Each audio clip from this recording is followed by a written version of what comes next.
and its security. Now, at this session, we will be looking at enterprise-level security as well as efficiency, along with the new trends that are taking over the market, which is 5G technology. We will also look at the national policy initiative in cybersecurity and digital economy. And ladies and gentlemen, we have a session chief guest this afternoon, and please welcome the session chief guest, Mr. Orchestration Senanayaka, Chairman of the Information and Communication Technology Agency and also the Director General at Telecommunications Regulatory Commission. And to start off, to kickstart the session 2 of the 8th Annual Cybersecurity Summit 2021, for the opening remarks, I invite the session chief guest. And in introducing him a little bit, Mr. Orchestration previously headed multiple startups, which included a diversified portfolio focusing on technology and destination services. Orchestration Senanayaka comes with a wealth of experience in previously heading Pixel, a premier IT solution and digital services company in Sri Lanka. Orchestration was also instrumental in the eventual merger of the organization with Travistock Group, a global private investment entity. With extensive knowledge in acquiring and working with Fortune 100 clientele in the IT front in the US and Europe, Orchestration consults and mentors multiple technology-based startups, being at the forefront of executing many successful digital transformation strategies, predominantly in the banking, finance sector and blue chips in Sri Lanka. Orchestration was also invited by the Institute of Directors India to be a key panelist at the Bombay Stock Exchange Annual Forum 2018 with a theme of digitizing organizations. Orchestration was also a panelist and a keynote speaker at the National IT Conference 2018 and 2020 in Sri Lanka. Ladies and gentlemen, please put your hands together as I invite our session chief guest, Mr. Orchestration Senanayaka, on stage.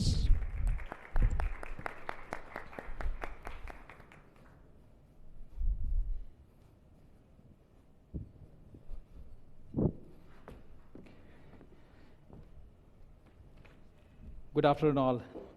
And I think it's indeed a great privilege to be here today as we celebrate or take on the 8th edition, I believe, of the Cybersecurity Summit powered by CICRA.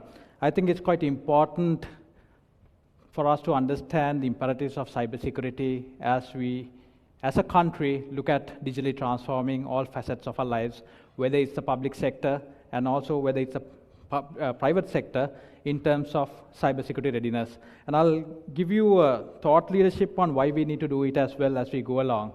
Although we are looking at the 5G aspects and the new phenomena coming along, I think it's also important to understand the key imperatives of the baseline security readiness we as a country have today. So let's look at where we are today as we go along.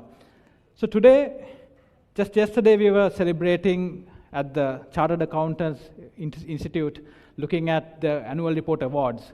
So in terms of corporate governance, typically we've been looking at risk assessment and all the other specifics of transparency. But how much of organizations today put key impetus and prioritize the information risk aspect, the cybersecurity readiness of an organization? I believe there's a long way for us to go on that front, and I think there's a lot more prioritization that has to be made from organizational perspective. And I believe it has to start from the boardroom in itself. I think the old adage of trusting and ensuring that only the IT teams focus on this with limited budgets, that phenomena has gone across.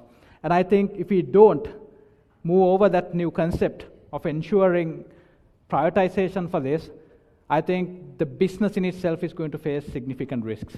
So I'll give a very simple example. We all know across so many years, in certain times, we as a country also has been faced with certain issues of government websites being defaced. Now this continues to happen. So why does it continue to happen, right? And what is the impact, the reputational risk as a country, reputational risk as an organization, if your main touch points with consumers, which is your website, cannot even be protected. Now, this is the very simplest aspect of cybersecurity readiness that we can talk about. And let's not kid ourselves, it is not just the websites, right? Today, we are going on a digital transformation journey.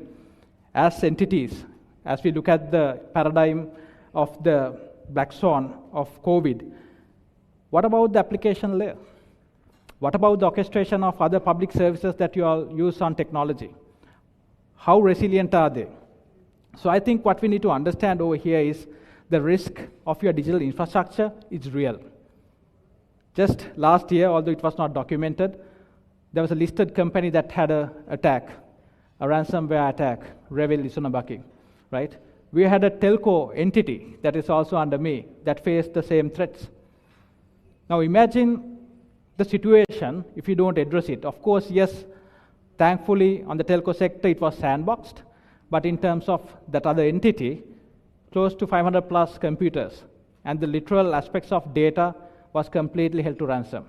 Now these are critical aspects we need to think about. It is not just a website anymore. It is not just about information security where your email is opened up to certain threats, right? It's a far more serious aspect that I'm trying to awake yourselves to. Now from a country perspective, if we don't look at this on a serious note, it is also going to impact our national credit ratings as well. Almost all the ratings today also look at the cybersecurity readiness of a country. And I will show you some statistics as we go along, how we've improved. But my, again, key point is we need a lot more improvement to do. So in terms of addressing cyber crimes, the next other issue we have as a country is how ready are we from a legislative perspective, okay? So we are known, our Telco Sector Act is from 1991, right? If you look at legislation that's required for cybersecurity was not evident up until recently. Well, it's still not evident, but we made breakthroughs in terms of getting required cabinet approval just last month in terms of moving it to the next level. Data privacy has to come by design again for organizations, and just last week we managed to basically put in the Data Protection Act as a bill. First steps, we need to still move on, and I believe it's not just legislations coming in. Now is the time for organizations to start thinking of looking at a culture change and how these legislative parameters are infused onto the organizational culture. So the current institutional frameworks, again, as you see on the screen, I'm not going to go into detail, which I've explained a lot. We have a very low cyber resilience at government and private agencies, in my opinion. If you look at the country threat vectors, if you look at a simple tool such as BitSight, you'll understand that these threat vectors are not siloed only to the institutional networks. You have to look at the consumer level as well. If you look at today, the ISPs, today as we speak, we have high mobile internet penetration in Sri Lanka. If you look at the mobile broadband connections, we are at 17.9 million connections. Fixed broadband, we are at 2.6 million connections. Now all of that, what it means is, there are a significant amount of devices that could be exposed to these threats as well. So if you take a 0-day threat, that could be all set to be exploited across millions of computers within the country. Now you think that I'm just explaining a concept. It is not only a concept. I can tell you today, over 7 million plus devices are infected by some type of ransomware or a malware. And I'm talking with facts. So if you look at the cybersecurity index, which ranks countries, we made tremendous steps moving forward. So out of 161 countries, we are at about 98. I think we have further improved on this as well from the slide that I've used. So it looks at certain different imperatives. The general cybersecurity indicators, as you can see, is there. Baseline cybersecurity indicators are being looked at. And what's important is we've today ensured that we've released baseline security standards that can be used by organizations. Well, specifically, if you look at the public sector, we've dictated terms. But at the end of the day, it's about adoption. If there's no adoption, no amount of baseline security standards that could be introduced is going to help our cause of ensuring that we increase our resilience as a country on the cybersecurity perspective. The next most important thing is that we need to develop a comprehensive national strategy to enhance our cyber readiness. And that's what's important, where Mr. Jayantha Fernando just before me on the panel discussion mentioned the Cybersecurity Act is going to ensure that we have the required framework to basically springboard from. The Defense Cyber Command is going to look at it from a whole different perspective in terms of national security. More importantly, we need to also look at capacity building in terms of execution. Today, how ready are we with trained cybersecurity professionals to execute this? If you take as organizations, if you put out a advert, how many of cybersecurity experts are there to be hired? So again, at the end of the day, I'm just trying to open it up to you to the fact that it has to be a holistic approach. We need to do capacity building. We need to do training. I think one of the panel members again mentioned cybersecurity cannot just be looked at from a theoretical perspective. It has to be absolutely be looked at from a practical perspective. So today, if we are facing a country-level cyber threat attack, how ready are we? What sort of human capital do we have aligned to meet that threat vector? And that's a very simple example. Up until today, we've only been facing very seasonal attacks, and touch wood, it's been on the website level. And these have been very simple exploits of the fact that you have not updated your backend CMS patch updates. So this is the least of our worries. But let's rewind back to early 2021. Of course, we all were faced with a much more severe challenge of the COVID, so not a lot of us really woke up to that issue. Our .lk domain was infiltrated, right? The .lk domain is the core of any country, right? We are talking about our national DNS servers, right? So eventually, right, there was a complete infiltration and even redirections happening across most of the .lks, including some sites of critical information infrastructure in Sri Lanka. So I think we need to go beyond that situational aspect as well, and what have we done on a post-mortem to be ready for the next wave of attacks. We all know Australia has faced a national-wide cyber attack just quite recently. So we need to understand and wake up to this point. Now, since I've given you a holistic view of where we are right now, the key imperatives from the telecommunication industry. I believe the telecommunication industry has evolved, and there are an enormous amount of services that has converged through the telecommunication services. Today, it's not only providing telephony services. Today, if you look at the ecosystem of data centers coming up, there's a lot of cloud services used by banks and enterprises and blue chips that are provisioned by the telco sector. The second point is we are moving on to this whole paradigm of 5G. 5G is just not going to be about enhanced mobile broadband. It's going to talk about massive machine-type communication. It's going to talk about ultra-reliable low latency aspects coming in. Today, if you look at the IoT enablement, it's cutting across all of our lifestyles. Most of us already have the Google Homes of the likes and the Echo Dots and the Amazon Echoes of the likes. We already have the Philips Hue light bridge systems, Samsung Smart Things that's enabled. Now, what that means is in the future, all of the devices we are using, not only the mobile, but a wide variety of devices that we are going to use, both in the workplace as well as your home space, are going to be completely connected, which means the cyber security resilience has to cut across onto that facet as well. So I think secure and reliable services are going to be imperative for telco services. This is just one example, but we are not only talking about fingerprint readers anymore. We are talking about complete facial recognition that's enabled on the mobiles that we use today. But we are also talking about the OS level impact. Today on Androids or even iOS, there was an incident that I want to mention about 2 weeks back. Apple basically banning a certain XYZ company, which was trying to exploit the iOS platform. Same goes for Android, for example. Your literal mobile device could be turned into an eavesdropping device within few seconds today, and you wouldn't even know it, right? Most of us use laptops, and we put a sticker on top of the webcam, right? But rarely do we realize that your mobile phone can turn into a eavesdropping entity. And we are talking about corporate data espionage here, personal data espionage. And then the fact that artificial intelligence it's being looked at on a very progressive manner. And even on the telco sector, I'll give an example. We are facing severe challenges in terms of the digital wallet payment systems. Now, the answer is not to shut down the digital wallet systems, but to look at how do we basically improve mechanisms to ensure that these services are not used for unnecessary or illegal activities. So today the telco sector is embracing the data lake concepts on Hadoop and also embracing AIL and machine learning and creating and training data sets that we can mine a lot of information about drug trafficking, for example.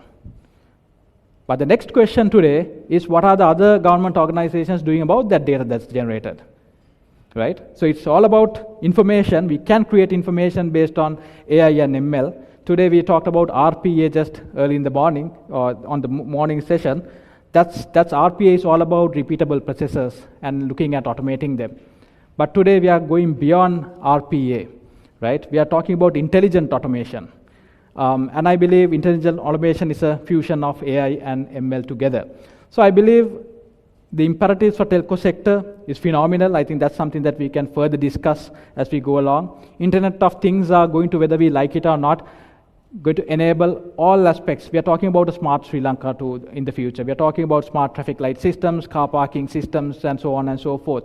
But again, the IoT is identified today as one of the major areas of cybersecurity threats. So potential cyber threats on networks has a couple of aspects that you can look at. One is the cloud, as I mentioned. The cloud orchestration layer is the simplest and the most exposed layer right now as we speak in terms of orchestrating services, whether it's going to be an infrastructure as a service or whether you're going to use it as a software as a service or the latest XaaS, anything as a service. The cloud security has a new phenomena of security enablement. So the question comes in, who's responsible for what? You could be a tenant, but who is responsible for your security? Is it the cloud services provider or the telco sector, or is it your own self? So that's a paradigm you all need to also understand. The new emerging IT organizations or IT departments have to understand these paradigms when you make these cloud-first decisions. Today, GDPR has an addendum that's created on this cloud security aspect. So the security of the cloud is managed by the provider. So it could be a public cloud services provider such as Microsoft Azure or Amazon or Rackspace or Google. But the security of the cloud, security in the cloud, has to be managed by you, the tenant. So if you use an infrastructure as a service, you have to set your own parameters. Well, that could be by provisioning further other additional services, but are you subscribing to that required services? Have you orchestrated that required security services for your environment, which is going to have critical business data, or it could be public information if you are a public entity? So these are the questions that we need to wake up to. It's not just putting your application and throwing it in the cloud. It's not going to fix all your problems. The Internet of Things, as I've mentioned, the threat is twofold. It's going to be consumer driven with masses of insecure IoT devices. Now today we order IoT devices from AliExpress, or it could be from Amazon Prime or eBay, right? How secure are they, right? There are so many IoT devices that doesn't come from known brands. And you go and connect that device and you enable and provision that device with your personal email. For example, it could be your Google or Microsoft email. Now what that means is you are giving root access to your complete credentialing based on the emails. And the device, again, as I mentioned, is another imperative that I've already explained. So these are key aspects. Now put on top for the telco sector, this cuts across onto another more interesting aspect of the core telecommunication network. Now this is just the area that you see as the consumer or the public. What about the telco infrastructure itself? The telco infrastructure is made of so many layers as well. You have the radio access network, you have the service orchestration layer, you have the hardware provisioning, the core network systems. What about the core network systems that we talk about? What about the radio access networks we talk about? There's no point in us securing the cloud or the IoT or the device aspect as the public or the consumers, unless and if so, the telco sector, again, look at seriously enabling that sort of cybersecurity readiness across the core networks in the telecommunication front. Now, this is where it gets interesting. So if you look at security in a concept in a world of 2G, 3G, and 4G, right, we had the opportunity of targeted protection, right? We had only a few basic services to protect, pretty much voice telephony and later data. That's it. So there was limited protection needs. The network, of course, could be verified by the whole concept of the SIM card. Of course, SIM card still has issues in Sri Lanka. We've issued the SIM registration gazette for that matter. But we had some sort of parameters that we could work on, right? And the relative stability in terms of the threat landscape never changed exponentially. But this is what's going to change from the concept of 2G, 3G, 4G to 5G and IoT-enabled environment. So I think the success has worked overall from a concept of legacy connectivity technologies such as 2G, 3G, and 4G. But now let's look at what's going to be the change in terms of 5G. So 5G, as I mentioned, is not just going to give you enhanced mobile broadband connectivity. It is just one simple use case. 5G is going to cut across a whole lot of use cases across both your private life and lifestyle, as well as the IR 4.0, the industrialization, the automation of industrializations, as well as the way we orchestrate services. For example, the health sector is poised to be radically transformed and disrupted. Imagine a scenario where we can do remote surgeries. Sri Lanka again have a dearth of specialized medical expertise across rural areas. So imagine if we can provision these services, and certain surgeries could be conducted online or rather remotely. So these are examples of how 5G is being looked at. And I again mentioned autonomous vehicles, how we are going to basically orchestrate services in terms of city management. The smart city system is just not a fad anymore, it's real. The way we look at traffic management, the way we look at car parking is a very simple use case. That's a huge issue for the country, for example, right? So when we look at the phenomena of 5G, it's going to create new business and trust models. We'll have to create that. It's going to have new service delivery models. It's going to have increased privacy concerns, both from a consumer perspective as well as from a telecommunication perspective. And again, the threat landscape is going to be significantly evolving, and that's what we need to look at. So the new business and trust models, again, it is not only going to be voice and data in a well-defined network structure, such as, for example, just mobile devices anymore. We are going to talk about it cutting across into different cloud and IoT devices. We are talking about unattended machines, sensors, smart meters that may look at your electricity and your water bills, to all of that, and even the cars, for example. So today's cars even have some pieces of IoT enabled on that. The higher bitrate, lower latency devices means there's going to be a significant increase of the density of devices. I'll give an example on 5G. From 4G on a per square kilometer area, you can engage only about 64,000 IoT sensors. With 5G, it scales up to 1 million sensors and devices that you can enable within a square kilometer region. That's significantly high. What that means is the threat landscape is cutting across 1 million devices. So from a point that you had to manage 64,000 legacy devices, cuts across to 1 million devices, for example. The higher bitrate means, again, on a square kilometer area, there's going to be more throughput created by 5G. So today you would see the quality of service that people complain about, right? Even on a fiber connection, you all will say, look, it's not 100 Mbps, the rates are down. That's because there's a lot of shared users on a pool that uses that infrastructure. But on 5G, it converts and enhances into 10 terabytes per second on a square kilometer. So more throughput is going to come in as well. And as I again said, connected industries, the manufacturing, the transport, the smart grid, and the e-health systems. Now this is going to expose literally environments that was never exposed to cyber threats on a traditional environment. And how do we basically look at it? This is the thought leadership we need to start doing. And I believe it's not theoretical anymore. It's absolutely real. And if we don't look at this, this is going to be the one single national security threat that we won't be able to overcome. So new service delivery models, again, as I mentioned again, the cloud virtualization, anything as a service. Virtualization is not on the hardware level anymore. We are talking about compartmentalization. We are talking about microservices. We are talking about Dockers coming in, the Kubernetes coming in. We are talking about microservices and single page applications coming in, serverless architectures coming in. Again, on the orchestration of the application layer, you need to also, by design, ensure that your cybersecurity posture is very high. Again, it's not only about the device aspect, it's not only about the telco services aspect, it is also about looking at the application orchestration layer as well. So the good aspects is, the positive aspects is it's going to obviously reduce costs, right? And it's going to deploy and optimize services more rapidly. But it's also going to increase dependency on secure software, as I mentioned.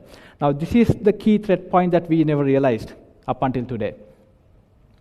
So much of applications and technologies are implemented without a focus on cybersecurity readiness. How many of us, even whether we talk about our private organizational environment, focus on getting a simple pen test done before your applications are deployed? How many of us? How many of us have incorporated that into our IT governance frameworks within organizations?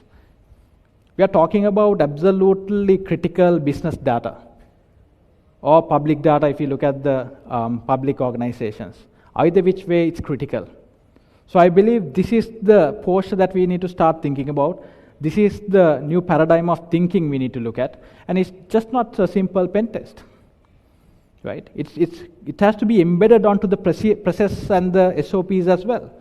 Every time update is done on the software front, the same procedure has to be done. Or every time a release is done, you still can open another backdoor. It could be a cross-site script. It could be potentially a SQL injection. Although SQL injection is 15 years old, that whole concept, we still see code developed with SQL injections on the systems, although it is very simple. So these are very simple examples. And I believe the API aspects coming in, there's going to be a lot of integrations across multiple systems, which means there's going to be a lot of API integrations. TRC today, we've launched a national ME management system that connects up with APIs with the telco sectors on real time. So today we know exactly how much of illegal phones are registered on networks on a real time, right? What are we doing about it? Well, it's up to the legislative piece to come in, right? That's where we're stuck. Technology piece is done.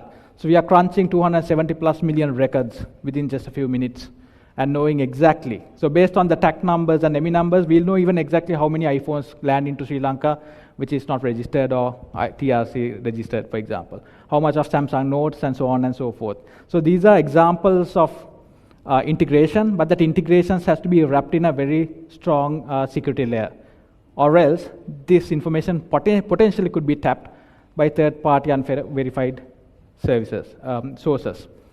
The evolving threat landscape, again, on the 5G front is going to have cascading effects if we don't really look at it. So today in Sri Lanka, as we speak, 5G trials have already started. We commenced it in early 2020, albeit the challenge posed by COVID. Today, there's about 150 plus geographic locations covered by 5G. If you have access to a 5G mobile or a home router, and if you're on those areas, you can consume free 5G services today as we speak. It's not commercialized yet, but it's going to be commercialized on the first quarter of 2022. So as we go along, 5G is real. It's going to bring in a lot of nuances in terms of automation as we talk about.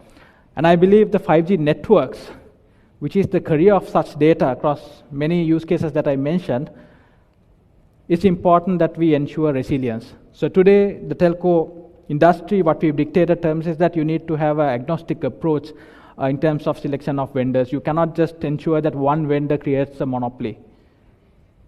Because at the end of the day, what we need to understand is there's a lot of threats that you need to disperse. Your risk factor has to be dispersed. So we dictated terms, for example, your core networking systems has to now be driven through multiple vendors, for example.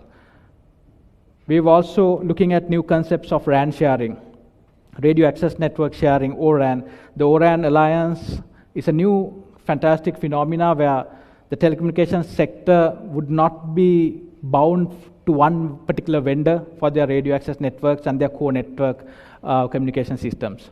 The ORAN Alliance, the new Open RAN concept, will disaggregate the software piece, the orchestration, and the hardware pieces for telecommunications.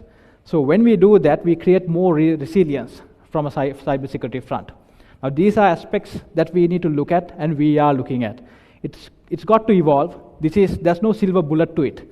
As a country, there's no silver bullet to basically turning it around within a day, as I mentioned, but we need to ensure that we have a pragmatic approach in looking at all of these aspects. So existing security capability of 5G networks. So 3GPP, as you know, the third generation partnership projects dictates all standards like 3G, 4G, even the 5G standards are created by 3GPP. So for example, in 2017 December in Lisbon, 3GPP has defined the 5G standards. So we have authentication and authorization mechanisms that's set up. We have cryptographic protection of traffic that has to be implemented across multiple network infrastructure. We can create secure environment within the base stations to ensure that we call it a secure boot and protect sensitive data approach. But the interesting phenomena over here is if you look at the last 3 lines, it's about most of these new security functions are mandatory to support and optional to use. What does that mean? Mandatory to support means the vendors has to provide these mechanisms which is mandatory. But the usage of it by the telecommunication industry, for example, is up to them. Right? So this is what we need to look at. While the vendors are required to implement these features, but it's also imperative that the adoption piece is looked at, for example, in this case, the telecommunication network. So again, I hope this gives you an idea. I don't want to go into a lot of technicalities. There are also non-3GPP specified aspects that you can look at as well. Security threat analysis within planned features could be looked at. As I mentioned, the degree of radio access network and core separation could be looked at on a vendor-specific note. So the RAN, the radio access networks, plus the core networks could be isolated and deaggregated, as I mentioned. We can look at building end-to-end secure architectures, cutting across network parameters, for example, perimeters. So I think these are examples of how serious this is and how deep we have to go into thinking of ensuring that cybersecurity readiness is incorporated by design across multiple layers. It's not just the public service orchestration layer. It is cutting across right now. It's not just the application layer. And we are today, right now, as we speak on the screen, you see, we are talking about the core network layer. So if either one of them fails, we are back at square one. So I hope I've opened up this whole concept to cybersecurity. Is not just about a pen test. It is not just about application, and it is merely not just about enabling and securing your devices.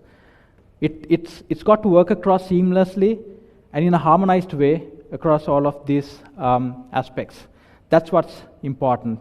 And again, as the slide states, cyber attacks today, as per the World Economic Forum, is considered the 3rd highest global risk. And I think it's imperative as we move on towards the 5G area of intelligent connectivity and massive machine-type communications that's going to come in, right? The issues is going to grow exponentially higher.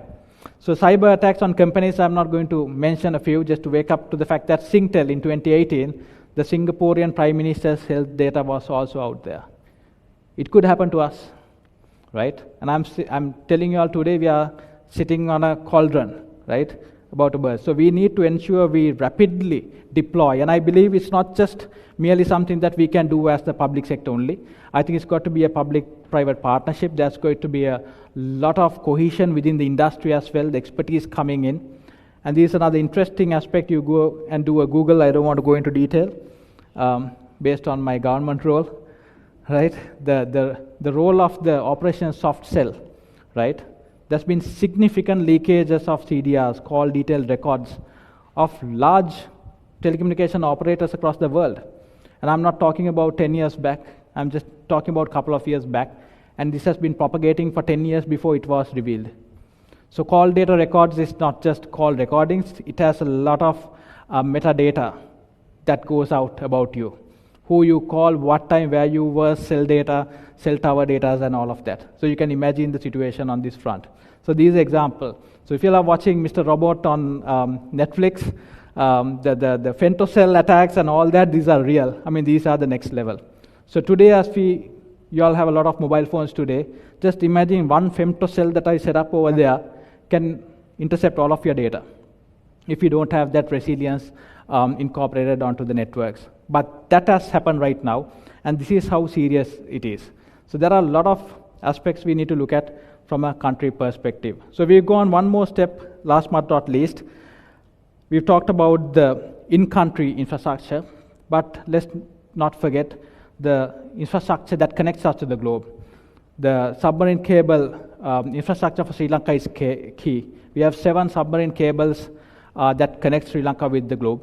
Today, if you look at CMV5, it's a direct landing cable on the southern tip of Sri Lanka on Browns Hill. Fantastic case study where 70% of European traffic goes into the Far East through Sri Lanka.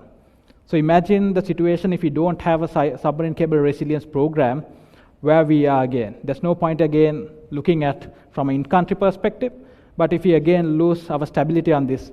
And also don't forget, submarine cables could be also be tapped onto. So we need to have the legislation, and I'm glad to state today, in tandem with the UN ODC and the government of Japan, we are one of the first Asian countries to roll out the first draft. And again, we are waiting for legislative support from the Attorney Generals to ensure that it's enforced. So I think these are the aspects we need to look at as we go along. Standardization again is out there. You all can go access these. The 3GPP, ITU Study Group 17 is there. IMT 2020 is all about 5G. IMT 2020 Working Group 5 of the International Telecommunication Union, if you want to go as the leaders of cybersecurity, or if you're heading your IT infrastructure in an organization, everything is over here. The standardization is absolutely there. So the protocols, the best practices, all of that is there. The cookbooks are there, is for you all to adopt. So I believe I've covered and I've opened up your mindset into the broader aspects of cybersecurity readiness we need to start thinking about as a country, but also as organizations, whether it be private or the public sector. And I believe we can create this interesting conversation and go into a new paradigm of not just discussing about cybersecurity, but also enabling and engaging actively and in real terms in ensuring we address this situation together. I think this is something we really need to alight to, and I believe we can do that and see Sri Lanka has a significant breed of fantastic know-how, knowledge, and it's just that we need to get together. And I think as a country, if we have to move forward as a resilient nation, where I believe the next paradigms of war and national security is completely going to be poised on our cybersecurity readiness. So thank you again. I believe I've given you some information to start pondering about. Thank you so much.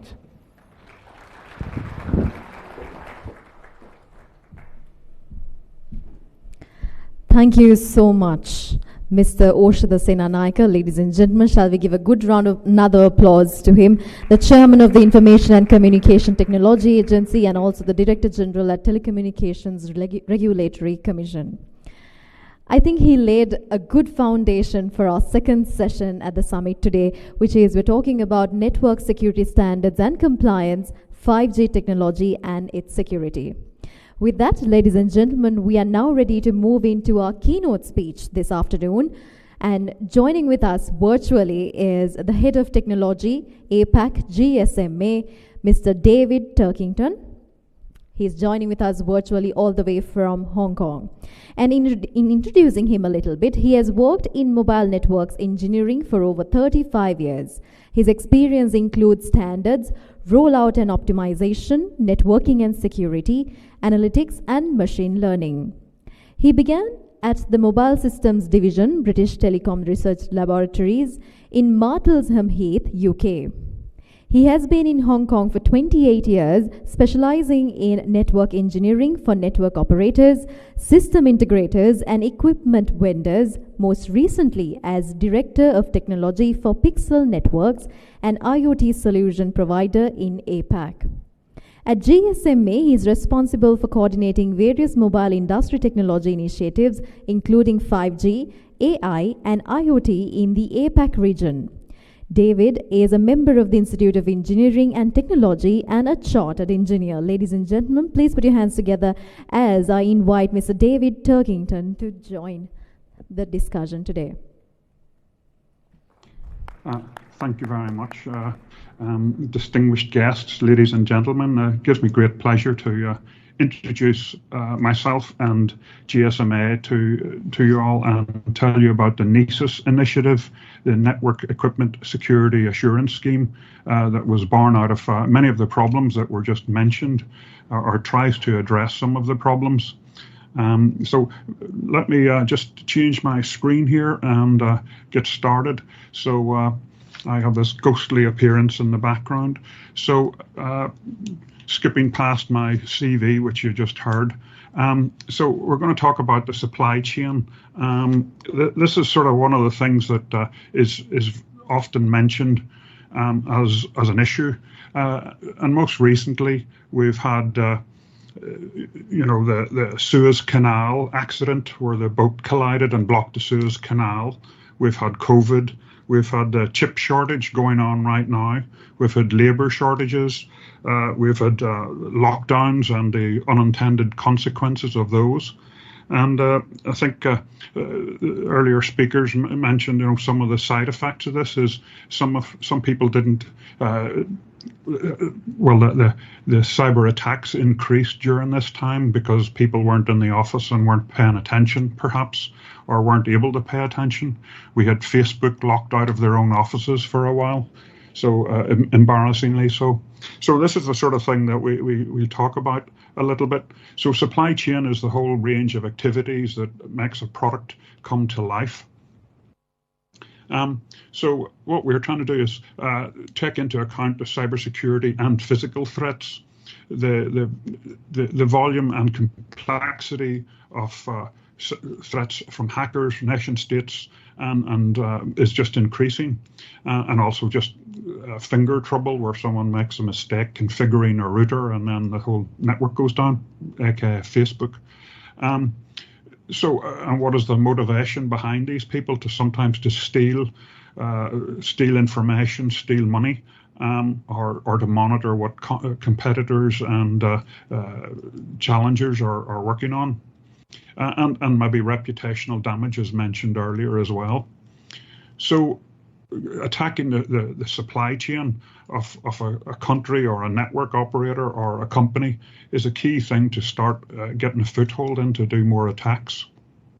So, for example, we've heard about the contractors, subcontractors of different defense companies being attacked or infiltrated and being used as the foothold to gain intelligence that way. So, where NESIS comes in is just for the equipment vendors for mobile operators. At the moment, the network equipment, this was mentioned earlier, we have the IoT device problems. They're separate. That's not covered by NESIS, not yet anyway. But there's also the operator has their network architecture, their deployment and operations, and security operations, of course, is part of it. That's not included in NESIS either. This is just a verification of the design, the delivery, the product, and the performance and security performance of the network equipment. So there's more to it. Everything's more complicated than it first seems, of course. So why do we need security assurance? Well, mobile networks are now critical infrastructure. Certainly when 5G builds out, we're going to be using it for IoT, for controlling all sorts of things, smart cities, perhaps the energy supply system, the water supply system, and so on. So it's going to be critical infrastructure in more ways than just making phone calls. Network nation states are beginning to regulate how mobile operators source and secure their network equipment. And security requirements are now becoming sort of obligations. And one of the problems that GSMA sort of recognizes is if security becomes fragmented, then that's when you get loopholes in the security and things will break. Loopholes will be overlooked or missed and perhaps found by the bad actors. So this is an effort to reduce the complexity and at the same time improve the security of the system. So what we're trying to do is have a common set of security standards for use across the whole network equipment industry. So both vendors and operators and regulators will be able to call on the vendor to comply with these standards, and that will give them some sort of baseline confidence that certain performances has been met. And it simplifies things a great deal too, because, for example, if you're a mobile operator talking to 3 different vendors, you can say they just need to comply with NESIS, and you don't have a big thick wads of security documentation. It's totally different for each vendor to look through. Similarly, the vendor, every time they reply to an RFP or RFQ, they can specify they meet NESIS. Of course, should the operator or the regulator require higher standards of security, then they can request that as need be. So what does the baseline show? Well, it shows that the network equipment has been designed with security in mind. We talk about secure by design, so it's exactly that, making sure that that has been baked into the process of developing the equipment, acquiring the components and the network elements, putting them all together in a secure way, and the logistics associated with distributing those. How do we do that? Well, we have an assessment of the equipment vendors. We have a process that they must go through and pass. And then we additionally have a separate test lab, look at the equipment and test it according to the test specifications. Where do these test specifications come from? Well, 3GPP, they defined the 5G and 4G and all standards as mentioned earlier, but they also specify the test cases for the equipment, security test cases. So, for example, the equipment shouldn't crash if a faulty message is sent to it, for example. That's basic software engineering, but that's specified, and then there's test cases that are created for that. So what GSMA does is take these and creates a process that the vendor can then take these test cases and then we apply them to the equipment and also to the process that the vendor used to build their network equipment. And then we are able to certify that the equipment is NESIS compliant. So there's 2 steps. If I give a quick overview, so the elements are the security assessment of the vendor's equipment and also the process of the design and manufacturing of the equipment. We also use outside laboratories that are accredited to ISO or IEC 17025 to do the evaluations of the equipment, and then we do the product evaluations. Again, this is test labs again, and this is somewhat of a challenge, I have to say. I'll come to that in a moment. But we test against the 3GPP standards requirements and various test cases, and I can come back on that as well. So here's one of the challenges of the test lab, the competency. So I think, as mentioned earlier by Oshada, it was like capacity building, and this is one of the key items. And I think this helps a great deal because it standardizes the knowledge that you have to learn.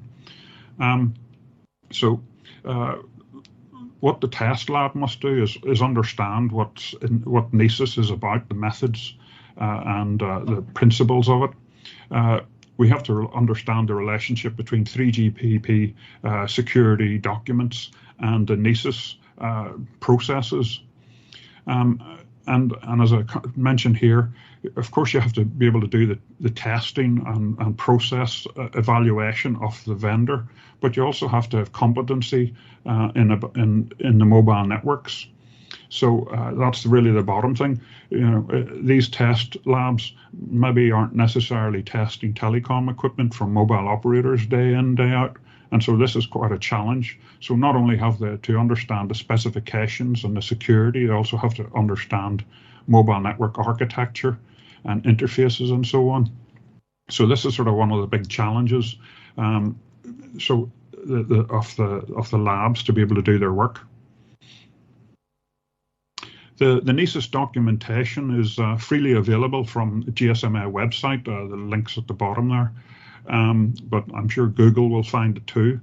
But essentially, the 4 documents are 13, 14, 15, and 16, and the NESIS overview, the test lab accreditation system, the assessment methodology that those labs will then apply to the accreditation will apply to the vendors, and then the security requirements, and these are the equipment standards that the vendors must meet.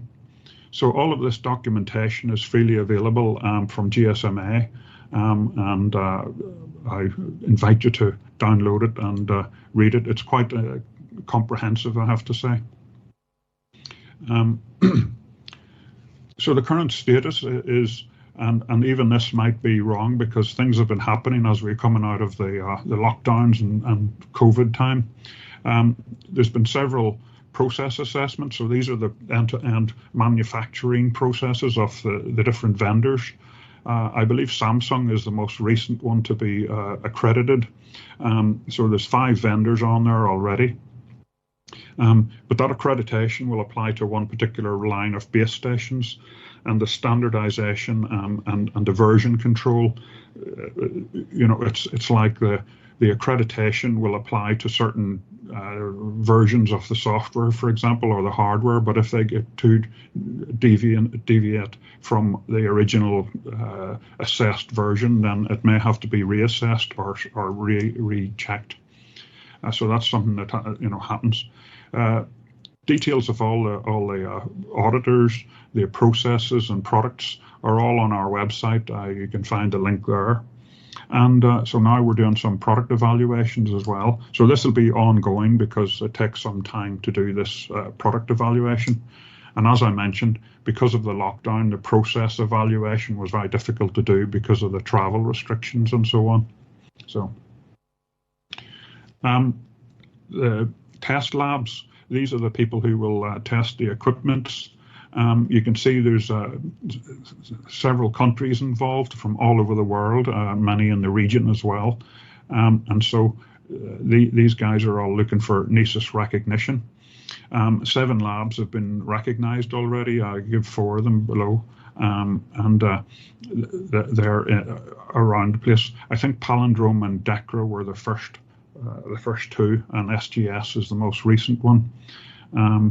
So this is where the information or the confirmation that the equipment meets the NESIS specification comes from.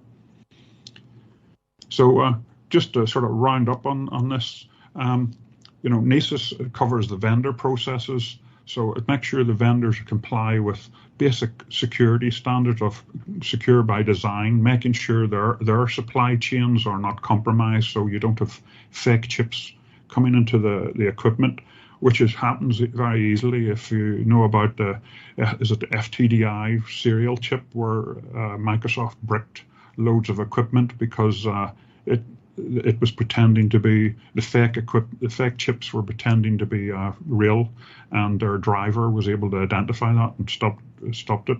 But this was a serious problem for some people who didn't follow up securely their supply chain. It's for products and making sure the process is good, and provides just a baseline of security. So this just means you don't have to ask the different vendors the same questions over and over again. It's a voluntary global scheme, and it's for and by the industry. And so what this means, the costs are shared among all the participants. So the vendors can do the certification once, and then that expense is shared among all the customers of them. And similarly, the mobile operators can call on the vendors to do this. And so there's no extra work by anyone. No doubling of work. NISIS interfaces well with the certification frameworks. This is the 3GPP. We work closely with them to make sure that everyone's aligned. So essentially 3GPP comes up with the specs, and we document how to use those specs. NISIS was designed to be enhanced as needed. It already has, as I mentioned about the version control. So if you come out with a slightly different version of software, then that can be either added or maybe the whole process needs to be redone according to how wide a difference it is. And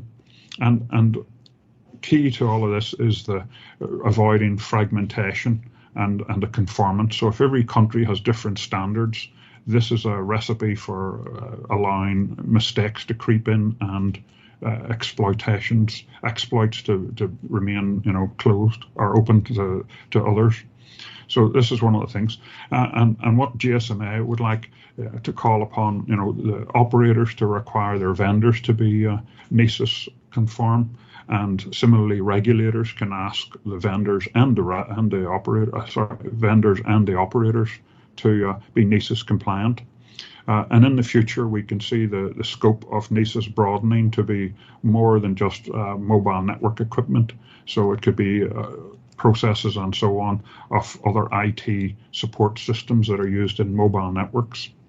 So with that, I'll hand over, and I think that's me done for the moment. I'm on a panel in a moment, so if you want more information, you can send emails to this address or to me directly, and all the information's on gsma.com, and I invite you to search it up and find what you need. Thanks.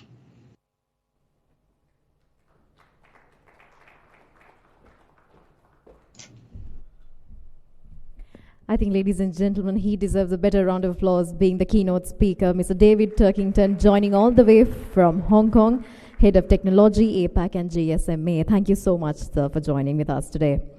And next, we're moving into our guest speaker today.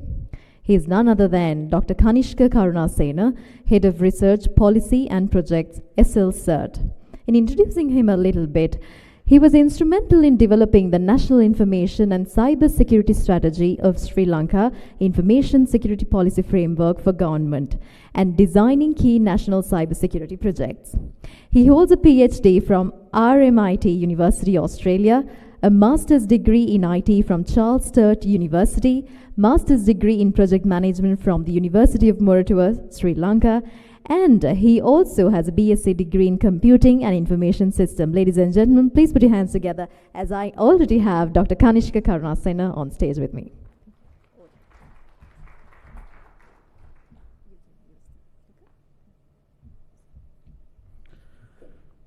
Good afternoon, everyone. First, I would like to thank the organizers of this annual Cybersecurity Summit for giving Sri Lanka CERT an opportunity to present the National Information and Cybersecurity Strategy. So within next 20 to 30 minutes, I will go through the National Cybersecurity Strategy and the experience that we have accumulated in implementing the strategy. So I have a quite simple agenda here. So I will explain the present status of Sri Lanka in terms of the cybersecurity index, global cybersecurity index, and our national strategy, and some of the key initiatives that we have taken, and some of the challenges that we face in implementing the strategy. So according to the ITU, the Global Cybersecurity Index in 2020, we have ranked at number 83 out of 193 member countries, ITU member countries. So they basically assess the country's performance in 6 different perspectives. They basically look at the country's legal system, whether there are any technical measures, appropriate technical measures, and also the organizational measures and capacity development activities, as well as the cooperative activities. So if you look at the legal measures, they basically looking at whether there are any appropriate legislations which relate to cyber information and cybersecurity. And if you look at the technical measures, they are basically looking at whether there are any national CERT, for example, established sectoral CERTs establishments, And operational matters, they are basically looking at whether there are any national level policies, strategies with regard to information and cybersecurity. And capacity development activities, it is well understood whether there are any activities in relation to the capacity building of the government officers as well as maybe the private sector. And cooperative measures, basically the most important thing, they are basically looking at whether there are any partnerships to develop the cybersecurity ecosystem. As you can see in this picture, the National Information and Cybersecurity Strategy basically consists of 6 thrust areas.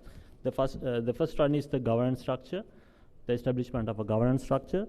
The other one is the legislation, policies and standards, and resilient digital government infrastructure, and development of competent workforce, and awareness activities and capacity development, and also public, private, local and international partnerships. So this is the approach that we have taken to develop the National Information and Cybersecurity Strategy. We basically started with a comprehensive stakeholder discussion. We basically consulted the political leaders, the senior government officers, as well as the private sector stakeholders when we start developing the National Cybersecurity Strategy.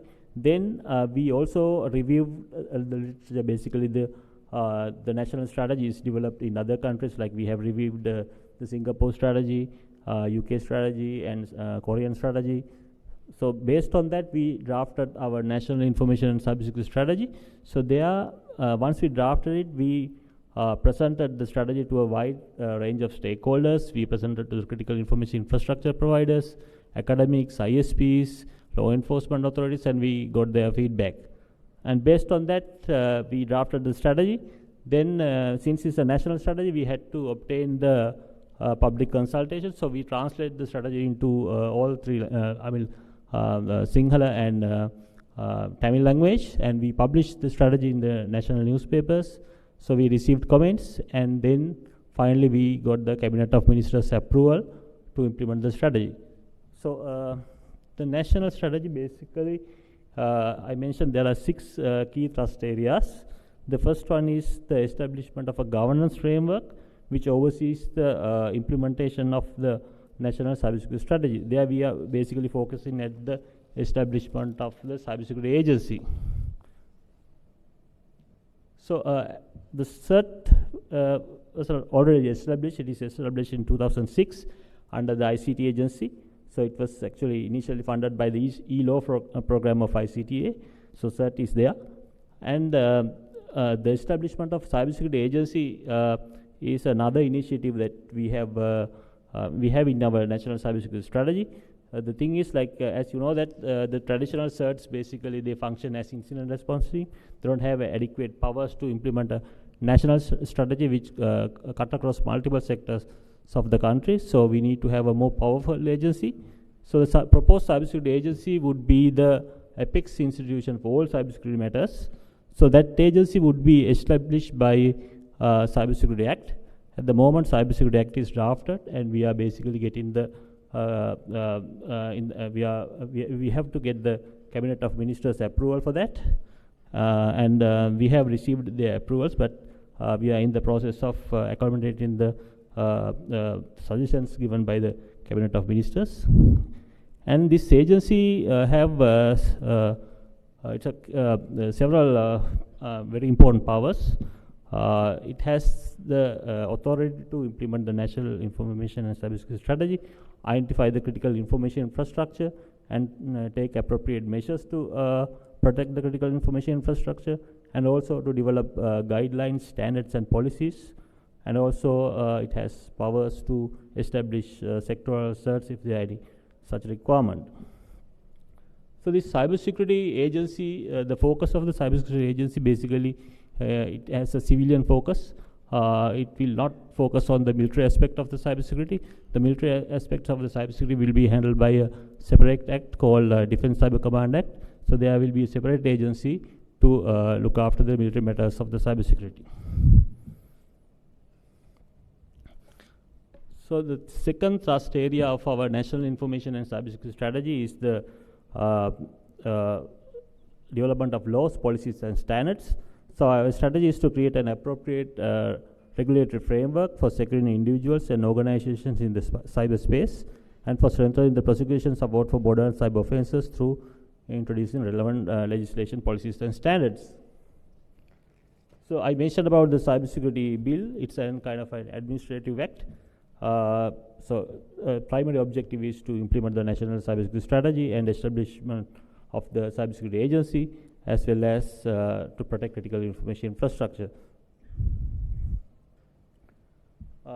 Another important initiative of our strategy is to develop an information security policy framework for the government.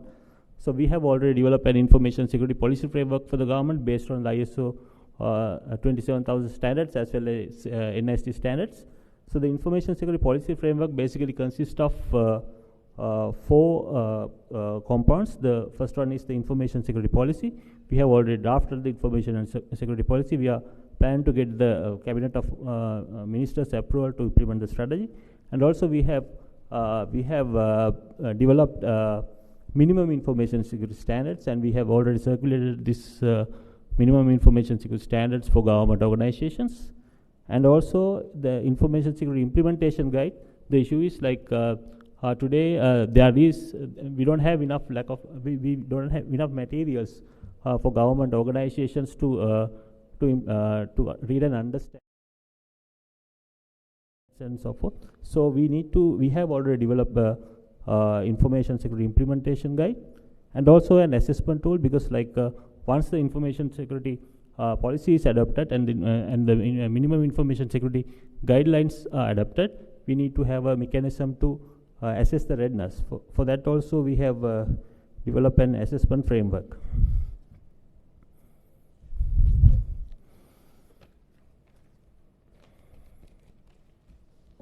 So our information security policy framework basically developed based on the ISO 27000 and NIST standards.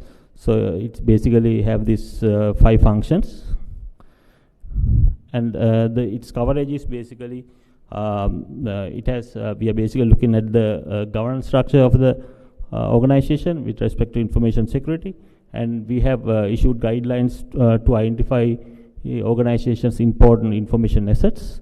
And also we are basically looking at the adequate controls, information security controls implemented at the organization level, and also the mechanisms to detect incidents and respond to incidents and recover from incidents. So we have covered these areas in our information and cybersecurity policy. Third thrust area of our strategy is the resilient digital government systems and infrastructure. So our strategy is to ensure that our digital government systems are more resilient to cyber threats, and through implementing risk management processes, implementing appropriate security policies and standards at organization level, and increasing awareness and building the capacity of the public staff at all levels. So these are the key initiatives that we have taken. We are currently in the process of establishing the National Cybersecurity Operations Center, and also we have initiative to appoint information security officers across the government organizations. The ISO, or the information security officer, will be in charge of subject of information security at the government organization. And also we facilitate government organizations to do risk assessment.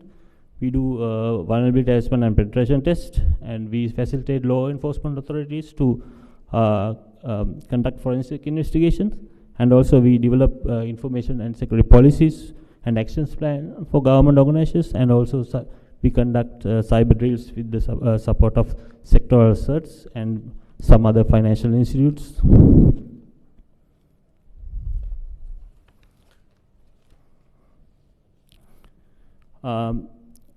We have another important initiative called Critical Information Infrastructure Readiness Survey.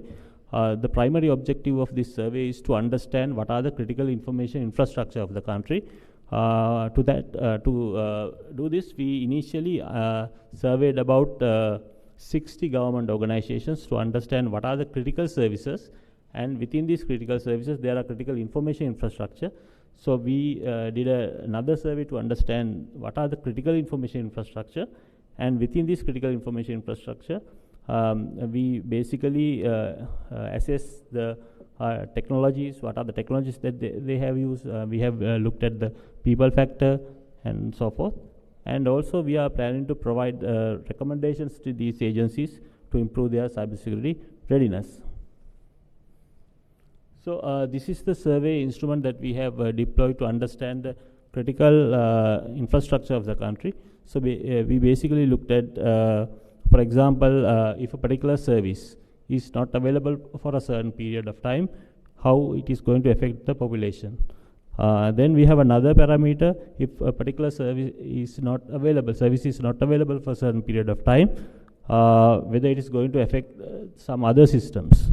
And also, if the particular service is not available for a certain period of time, then whether it is going to affect the GDP or whether it's going to affect the sectors of the country and so forth.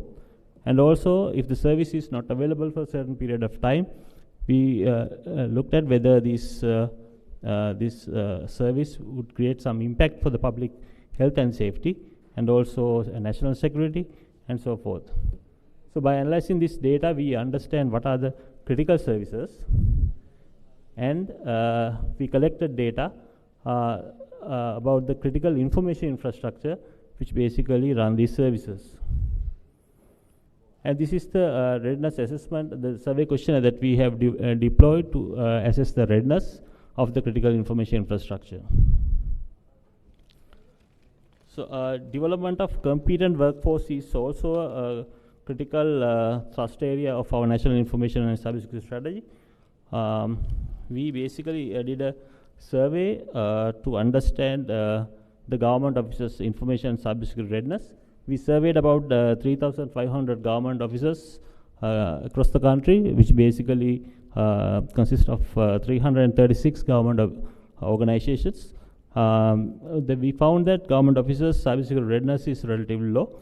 We found that 47% of the government employees basically use their private emails for official work, and also 42% of the respondents used shared computers, and 62% of them were not even using separate logins.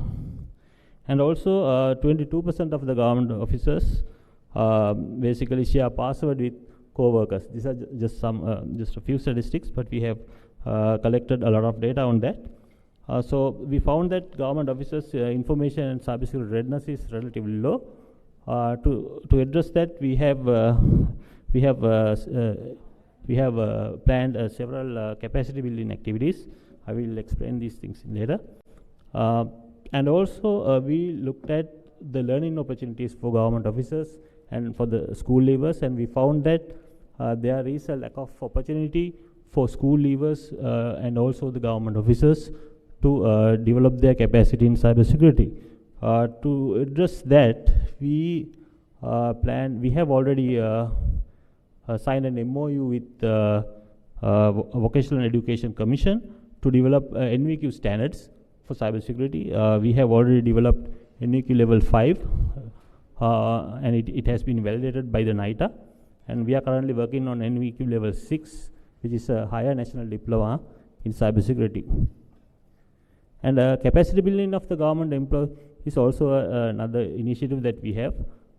We are currently in the process of developing a competency framework for information and cybersecurity. At the moment, ICT has developed a digital competency framework for the government officers, so we'll be developing an extension for that, which is basically focusing on the information and cybersecurity. So we have received approval from the Department of National Planning to train 10,000 government officers. And also to do that, we are planning to partner with various training providers. We have already partnered with Cisco, and also we are providing specific trainings for law enforcement authorities, and also we have already started a project to develop e-learning modules on cybersecurity.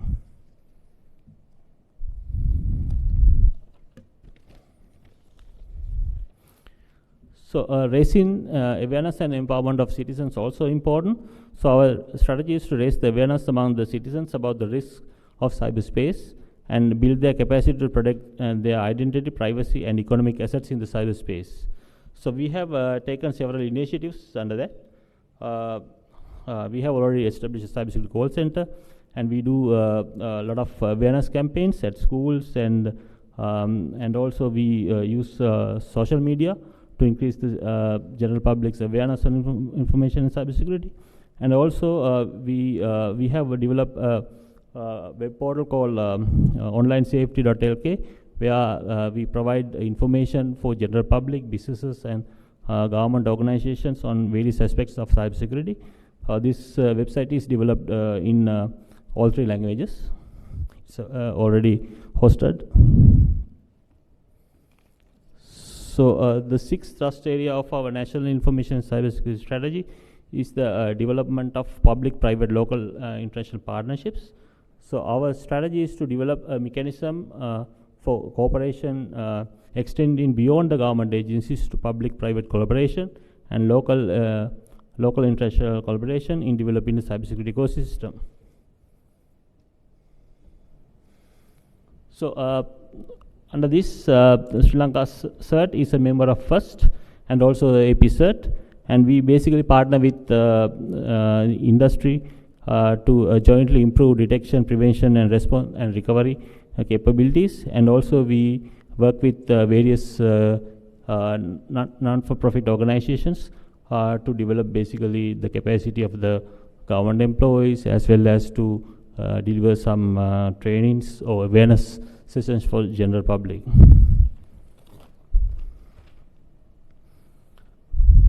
So I think I have came to the end of my presentation. So here I have listed some of the challenges that we come across in implementing the National Information and Cybersecurity Strategy. Low cybersecurity readiness of the government organizations, and lack of investment in the public sector, and lack of awareness about the cybersecurity among the various sectors of the country, and also inadequate cybersecurity professionals in the country, basically giving some lot of challenges to implement in the national cybersecurity strategy. But we are pretty confident that if the national information and cybersecurity strategy is properly implemented, we can overcome these challenges. So with this, I think I can conclude my presentation. Thank you very much.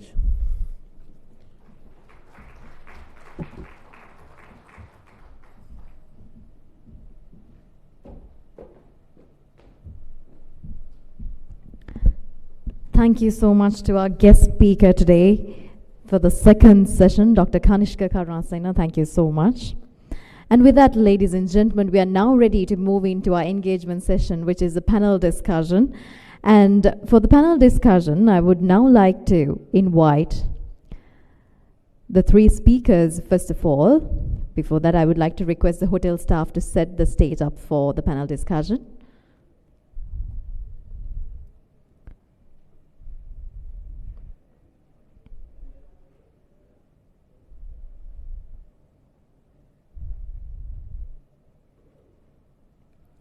As they set up, I would like to introduce the panelists to you. I would like to invite, first of all, on stage, the Chairman of Information and Communication Technology Agency, Mr. Oshada Senanayaka, and we also have the Head of Technology APAC and GSMA, Mr. David Turkington, joining with us virtually, as usual. And then we have the Head of Research of Policy and Projects, SL CERT, Dr. Kanishka Karanasana, also as one of the speakers and a panelist today. And moving on to the rest of the panelists, I would like to introduce them in detail. We have Air Commodore retired Jaisari Amarasena, CEO of SL CERT. In introducing him, he joined Sri Lanka Air Force in March 1987 after graduating from University of Colombo, serving the Air Force for 28 years in the branch of electronic engineering until his retirement in August 2015. Among the positions he held, Staff Officer R&D to Commander of the Air Force, Chief Information Technology Officer, and Command R&D Officer were prominent designations. He also presented Sri Lanka Air Force at the Center for Research and Development of Ministry of Defence and contributed to many military R&D projects. After his retirement from 2016 to 2017, he was with Lanka Logistics and Technologies Limited, a company established under Ministry of Defence as its head of projects. In 2017, he joined a private company which provides cybersecurity services as its head of technical and served for 3 years till December 2020. He took over as the Chief Executive Officer of Sri Lanka CERT, an agency under the Ministry of Technology, in January 2021. That is none other than Air Commodore retired Jayasri Amarasena.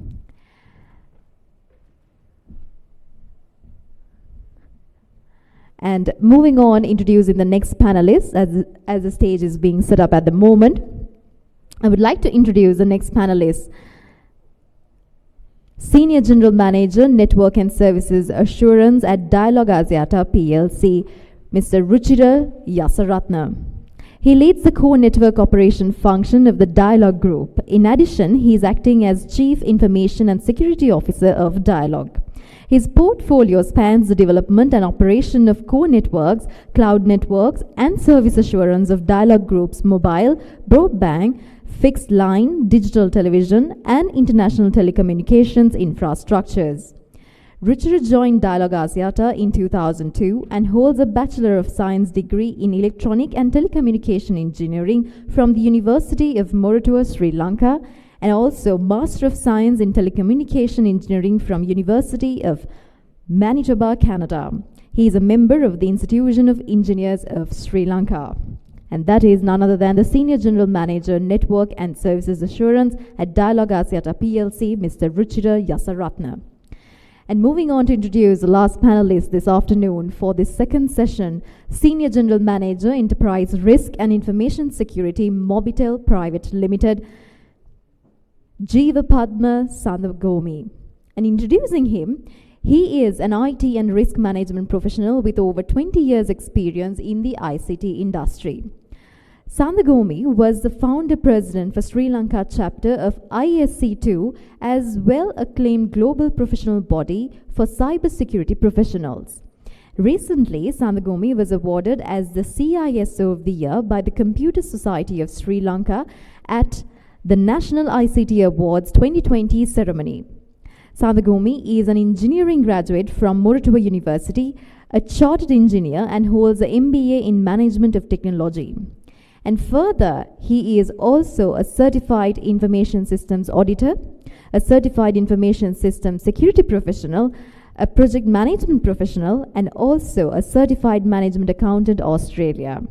With that, ladies and gentlemen, let me take the pleasure in inviting the speakers and the panelists to the panel on stage. First of all, let me invite Mr. Oshada Sena Naika. Let's give a good round of applause, ladies and gentlemen. And Mr. David Turkington is joining with us virtually. And let me invite Dr. Kanishka Karanasana. Let me also invite Air Commodore retired Jayasri Amarasena, Mr. Ruchira Yasaratna, and Mr. Jeeva Padma Sandagomi on stage. And along with the panelists, ladies and gentlemen, to conduct the panel discussion and to moderate it, we have Group Director, CEO, CICRA Holdings, Mr. Bhushan Dayaratna. Shall we all give a good round of applause, ladies and gentlemen? Over to you, Bhushan.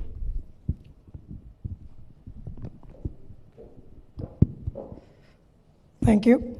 We had an interesting 3 presentations. I'm sure all of you will have a lot of questions, especially from Oshada. I have written few. So before I go to Oshada, I think I'll start with the 2 telco operators. So it's interesting to see 2 competing telco operators in the same panel. So now we know Oshada was talking a lot on the threats on the 5G technology. At the same time, the government has already embarked on 150 centers, which is 5G technology is running. So in this context, what is the 5G impact to the economy and the industry that you would see? And at the same time, I would say, like, what would be the immediate benefit that you get to the public or to the society as a whole? So we'll start with Ruchira and then to Sandagomi. Yeah, thank you for inviting And when you consider 5G network, there is few differences in 5G when comparing to 4G or 3G networks, which we were having for last 10, 15 years. So the first difference, I think Mr. Oshada touched upon this point, that 5G is having enhanced mobile broadband. What does it mean? So if you take 4G, you can go up to maximum of 100 Mbps or 200 Mbps if you are in greenfield. But when it comes to 5G, with the eMBBS, that is enhanced mobile broadband, you can go up to, if you are a customer of any operator, you can go up to 1 Gbps plus. So that is one of the customer experience that you will expect in 5G. So if you are watching 4K videos, 8K videos, or even you can embrace metaverse space with 5G. So the second point is that there will be a massive machine-to-machine machine type communications. So which you didn't find in 4G. When it comes to 4G, Mr. Oshada touched upon, we have only 100, 200, or maybe a few thousands of devices connected to the network. But when it comes to 5G, in one cell we can connect about 1 million devices to a one 5G cell. So which means that there will be huge network, IoT network connecting to the network, and they will be communicating with each other and sharing information, and probably you will see there may be operation going on one location where the surgeon is not at that location. That kind of benefit we will get from 5G networks.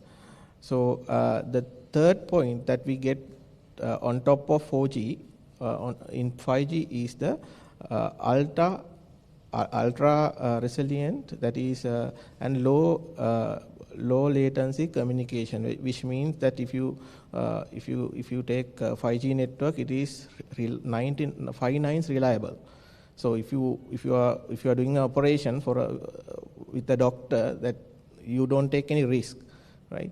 So if you have this reliability given by the network and also the low latency, that kind of application will be possible. So you don't have to go to a doctor or the surgeon in Sri Lanka. Maybe that doctor may not be sitting with you in the same theater, maybe in different place. So they can do a operation remotely.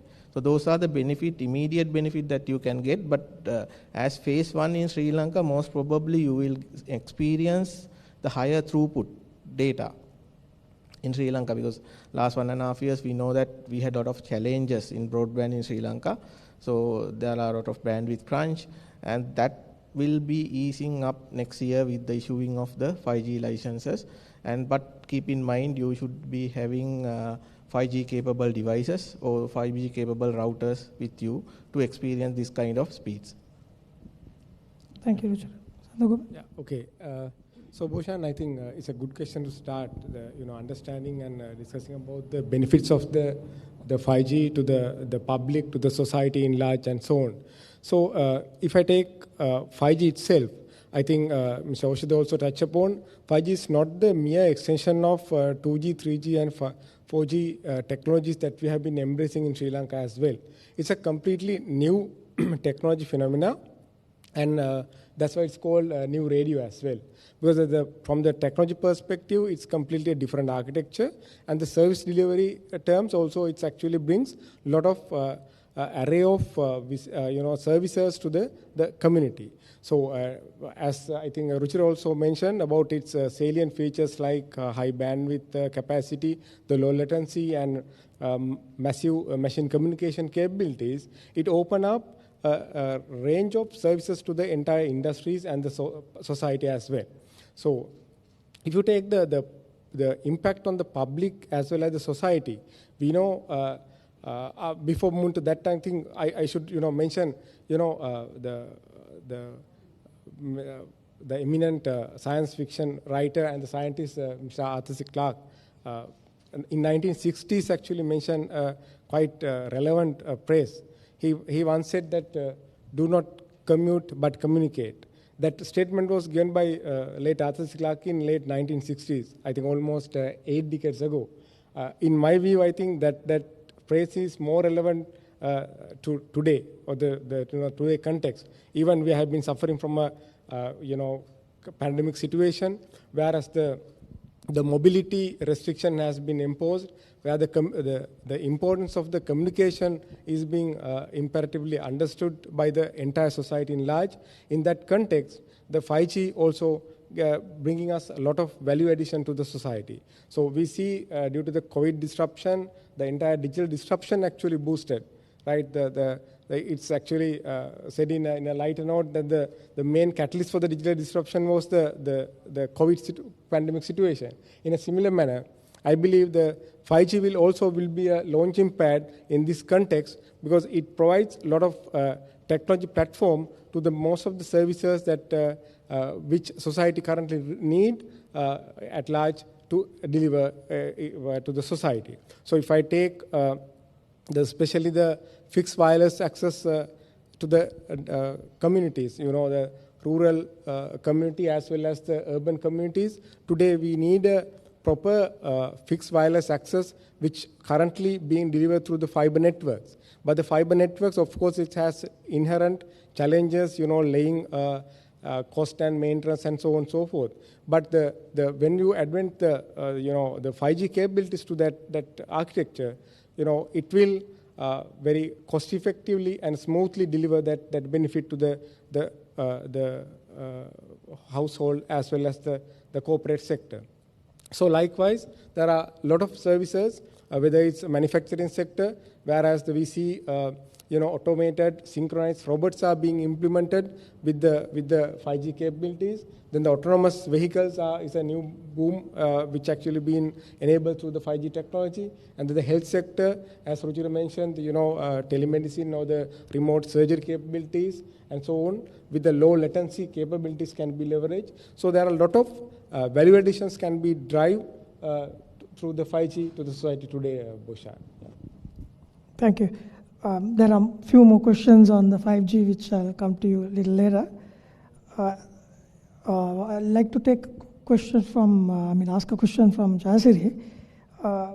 In the presentation of Dr. Kanishka, where I saw that information security guidelines and assessment framework has already been developed. So now today we are more focused on standard and compliance. So would this come in terms of a standard to this country, or what would this do? Thank you, Bhushan. Thank you for inviting me. Dr. Kanishka explained the guidelines. We have already published the minimum standards, minimum security standards. But one thing is that we cannot force, right now, we cannot force any organization to adopt those. We can only request them to adopt those. But in time to come, there will be a legislation where these will be made mandatory, these standards. And we have just finished the drafting of information and cybersecurity policy, which also lays down some regulations. And that will come up as a policy which needs to be adhered to by all government organizations. Our mandate is right now to concentrate on government organizations, but we see a lot of critical information infrastructure in the public sector as well. So in time to come, these will be adopted as standards, but they are all based on globally available standards. So I think, Bhushan, that's my answer. Thank you. We had David online, right? David, you can hear me? Yes, I can hear you. Hi, David. David, if you can give a little bit of explanation on the standards NESES that you're talking about, where, for the benefit of the audience, the NESES stands for Network Equipment Security Assurance Scheme. It's a global standard. So in terms of rolling out this in other countries, how many countries you all successfully launched this out and using these standards? Yeah, that's a good question. And I'm not sure that it's been adopted, fully yet, but it is a candidate for being included into the European Union. Is it ICT, requirements for security, Cybersecurity Act coming up. So it's certainly getting traction with governments and pan-government organizations like the EU. So it's a matter of time. Certainly also in the region, I've had many presentations with different countries and the cybersecurity agencies of these countries, and they're all very keen on this because it doesn't take away their job. It just helps define a basic standard. And one that you can rely on the operators and the vendors to comply with, no matter where they're from. So it's a baseline. If you need more security in a particular area, you can specify that accordingly. It doesn't rule that out. So it's working its way through. It's available, and it's there for operators and regulators to call upon when they need it. Thanks, Dave. So does that mean that all telco operators, what you suggested, that all of them to be NISS compliant? Not necessarily, because it depends if the equipment that they're wanting to use is already being certified, because it's still early days. They're working through the different equipments from the vendors. So it might not be specified, it might not be certified yet, but that's just a matter of time. So I think eventually, in the fullness of time, more and more equipment will be added to this, and not just telecom equipment, all the mediation devices and so on that are outside the normal vendors. They will all be added eventually. So it's still early days, but this is a good start. Yep. Oshada, may I ask you, what do you think of the NISS standard being implemented in Sri Lanka? No, I think it's quite subjective. So what we need to look at, there are certain ITU standards, as I mentioned as well, and certain 3GPP standards. What's important is each telco operator has to make that decision for themselves. It is part of their overall enterprise risk assessment framework that they have. So as I mentioned in my session earlier, it is not just adapting to the standards. It's about ensuring that from a cultural perspective, it cuts across all facets of operations. That is what's important, Bhushan, because we can have the standards. I think those are preliminaries, in my opinion. They will be there, the standards and the data standards and all of that, the ISO 27001, the NESAs. Then if you look at from a perspective of even the CMU, the Carnegie Mellon University, they have dictated certain NIST frameworks and all of that. From a cybersecurity aspect. But I think frameworks are one thing, but I think how do we really enforce them, right? From a practical perspective, I think that's where we are at the inflection point right now. Because we can just have the standards, but I think we need to move beyond that traditional facet as well. In terms of ensuring the quality products being used here, I mean, as you very correctly said that the IoT devices, if you don't use the right device, you're compromised. Your critical information may be found in dark web. So having the right equipment coming into the country, wouldn't that be a requirement? Absolutely, Bhushan. So hence the reason that we, in October 2020, for the first time, we introduced the RTTE rules from the TRCSL. It was gazetted for the first time. We never had a RTTE rule. RTTs define any type of telecommunication equipment coming into Sri Lanka, not just mobile devices. We are talking about routers, we are talking about even switches and all of that aspects. Any type of telecommunication aspect that is ingrained on those devices has to have a type approval. And hence the reason that we enacted it. There was a lot of flack when we opened up this concept, and other countries have done that. Because Sri Lanka can't be a digital dumping ground. Right? Today we have mobile phones that's coming in and dumped to Sri Lanka, which exceeds certain emission ratings, for example. So I think these are key imperatives. One aspect is that. Then the emission of spurious emissions that impacts. Now we have this phenomenon of call drops and all of that. Yes, one aspect is the telecommunication network issues, but the other issue is, have we ever thought about our devices emitting spurious spectrum emissions? Right? These are not tested, Bhushan. This is one example. Same thing carries forward for IoT. Certain aspects, low power devices such as NB, IoT and LoRaWAN devices, we've exempted them because we have to encourage the startup ecosystem, we have to encourage innovation, but we've done it on a very calculated basis. But the RTT rules is not an impediment, it is in fact to ensure that there's some sort of sanity in terms of ensuring that this ecosystem is managed. Imagine when we have millions of devices coming through as we go through this digital transformation journey as a country, imagine another 5 to 10 years, there'll be so much of spurious emissions that will disrupt all communications we are talking about. I'll give an example. There's a very simple DEX phone, a wireless phone in a household in Rajagiriya that impacted the telco network's connectivity across the certain region, impacting a square kilometer area. So we have to go find it, and also these are examples.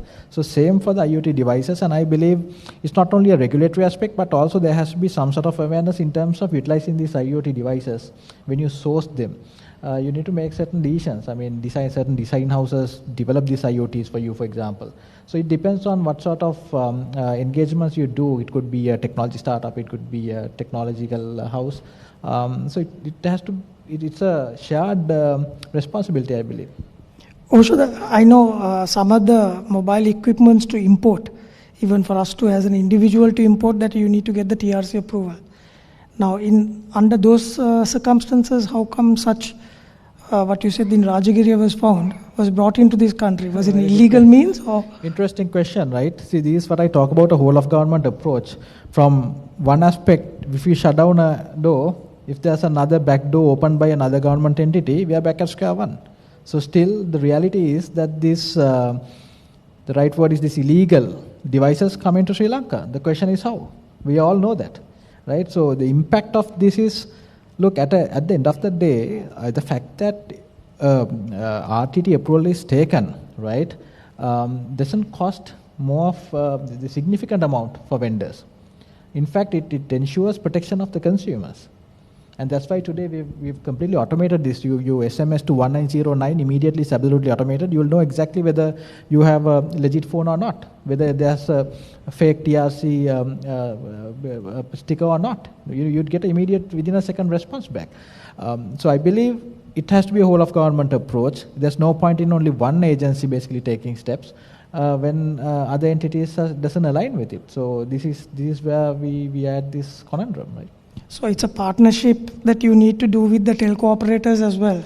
I don't think it's the telco operators who's responsible. It's about ensuring what devices come to the country, right? Checking the borders, the border protection. There's significant issues there, right?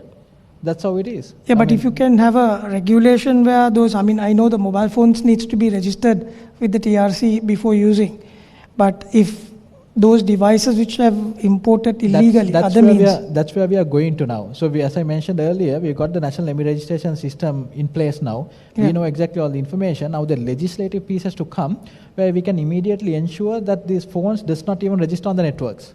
Okay. But we need to be bolstered from the legislative piece because it takes only one class act to basically take down that step we are going to take. Yeah. So we are smart about it.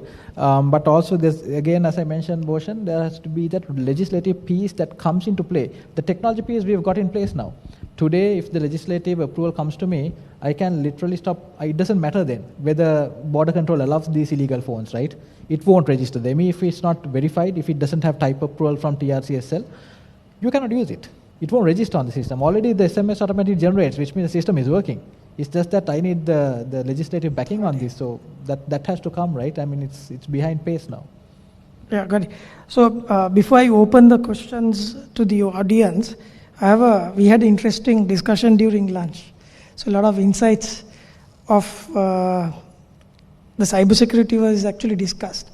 At the same time, I heard Dr. Kanishka during his presentation was also mentioning that the government sector was not resilient for the cybersecurity. So I'd like to ask this question from Moshe at the back again, and then open up for the audience. So in terms of the government and private sector, are we safe on cybersecurity? Can we promote Sri Lanka that we are a safe country? Or are we sitting on a time bomb? Look, let's be very honest about this, right? It depends, right? It depends on the maturity. I think certain organizations have gone beyond that aspects and ensured that they're absolutely resilient. They have that mechanisms in play. But if you look at a whole, I think as a country, we have a long way to go, Bhushan. And that's where, as I mentioned, it's again a whole of country approach we have to do. It's not only the public sector. So on the public sector now, ICT, we've initiated a digital maturity model to really understand exactly where they are. I mean, today we have critical information infrastructure using Yahoos and Gmails, right? And where we are talking about a digitally transformative Sri Lanka, and we are talking about a digital economy, right? We still have only 7,000 gov emails being utilized. We are still having an archaic approach of trying to create our own email ecosystems. Now, when we look at the cyber threat aspect, do you think that we have the core competency to engage and compete with the AI and the machine learning driven approaches of, focused service providers, cloud service providers? Why cannot we embrace and leverage on their technologies? Why are we always having this tunnel vision of trying to reinvent the wheel? So these are old archaic thinking patterns we have to change as well. So today we have a Lanka government cloud, which is a cloud service, which is not cloud at all. There's no elasticity on that, right? There's no scalability, right? So it would have been good 10 years back. So today, why are we not leveraging on the tier 3 data center capacities of the telecommunication sector? Why are we not offloading that core competencies to entities that has that?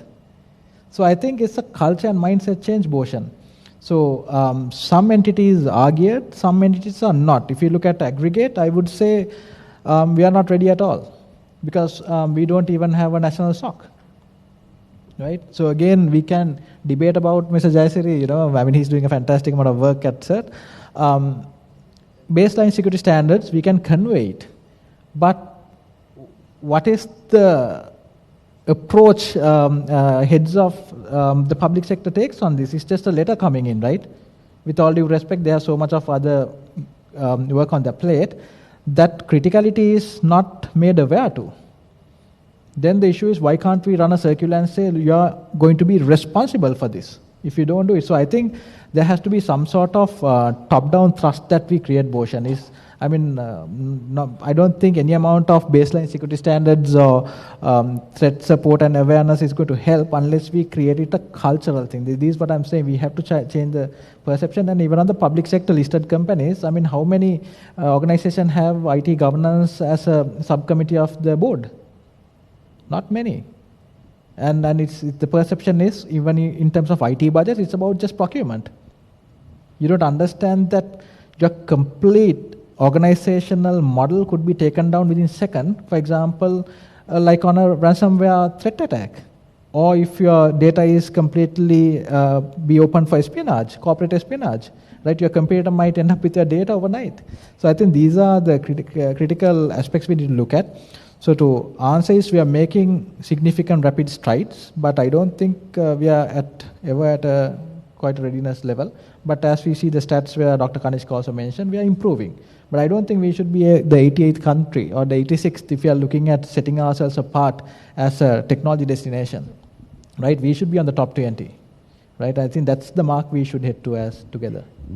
Sorry, Oshad, I have another question from your answer before I open up back again now. There is always a thinking pattern of the government that you should not be putting your data into a cloud like Azure or AWS. So you need to have your own cloud. So that so for the data security side. So from what you're saying, your security on the Lanka government cloud is not as much, but you will have better security on the other cloud service providers. Yeah, Bhushan, what I'm trying to say here is cloud security is something that evolves day in and day out. You need to adapt to, new threat vectors coming in. We need to adapt to certain aspects of using AI and ML and training data sets to ensure that you can basically analyze these threat vectors that's radiating out day in and day out. In terms of using the public cloud, again, I think it's a perception issue. We are talking about this concept of data residency. But data residency has been overridden by the concept of data sovereignty. Data residency is archaic. Take GovDigital UK, they've enabled the framework where the public sector can enable and provision their services on top of any public cloud. It doesn't matter.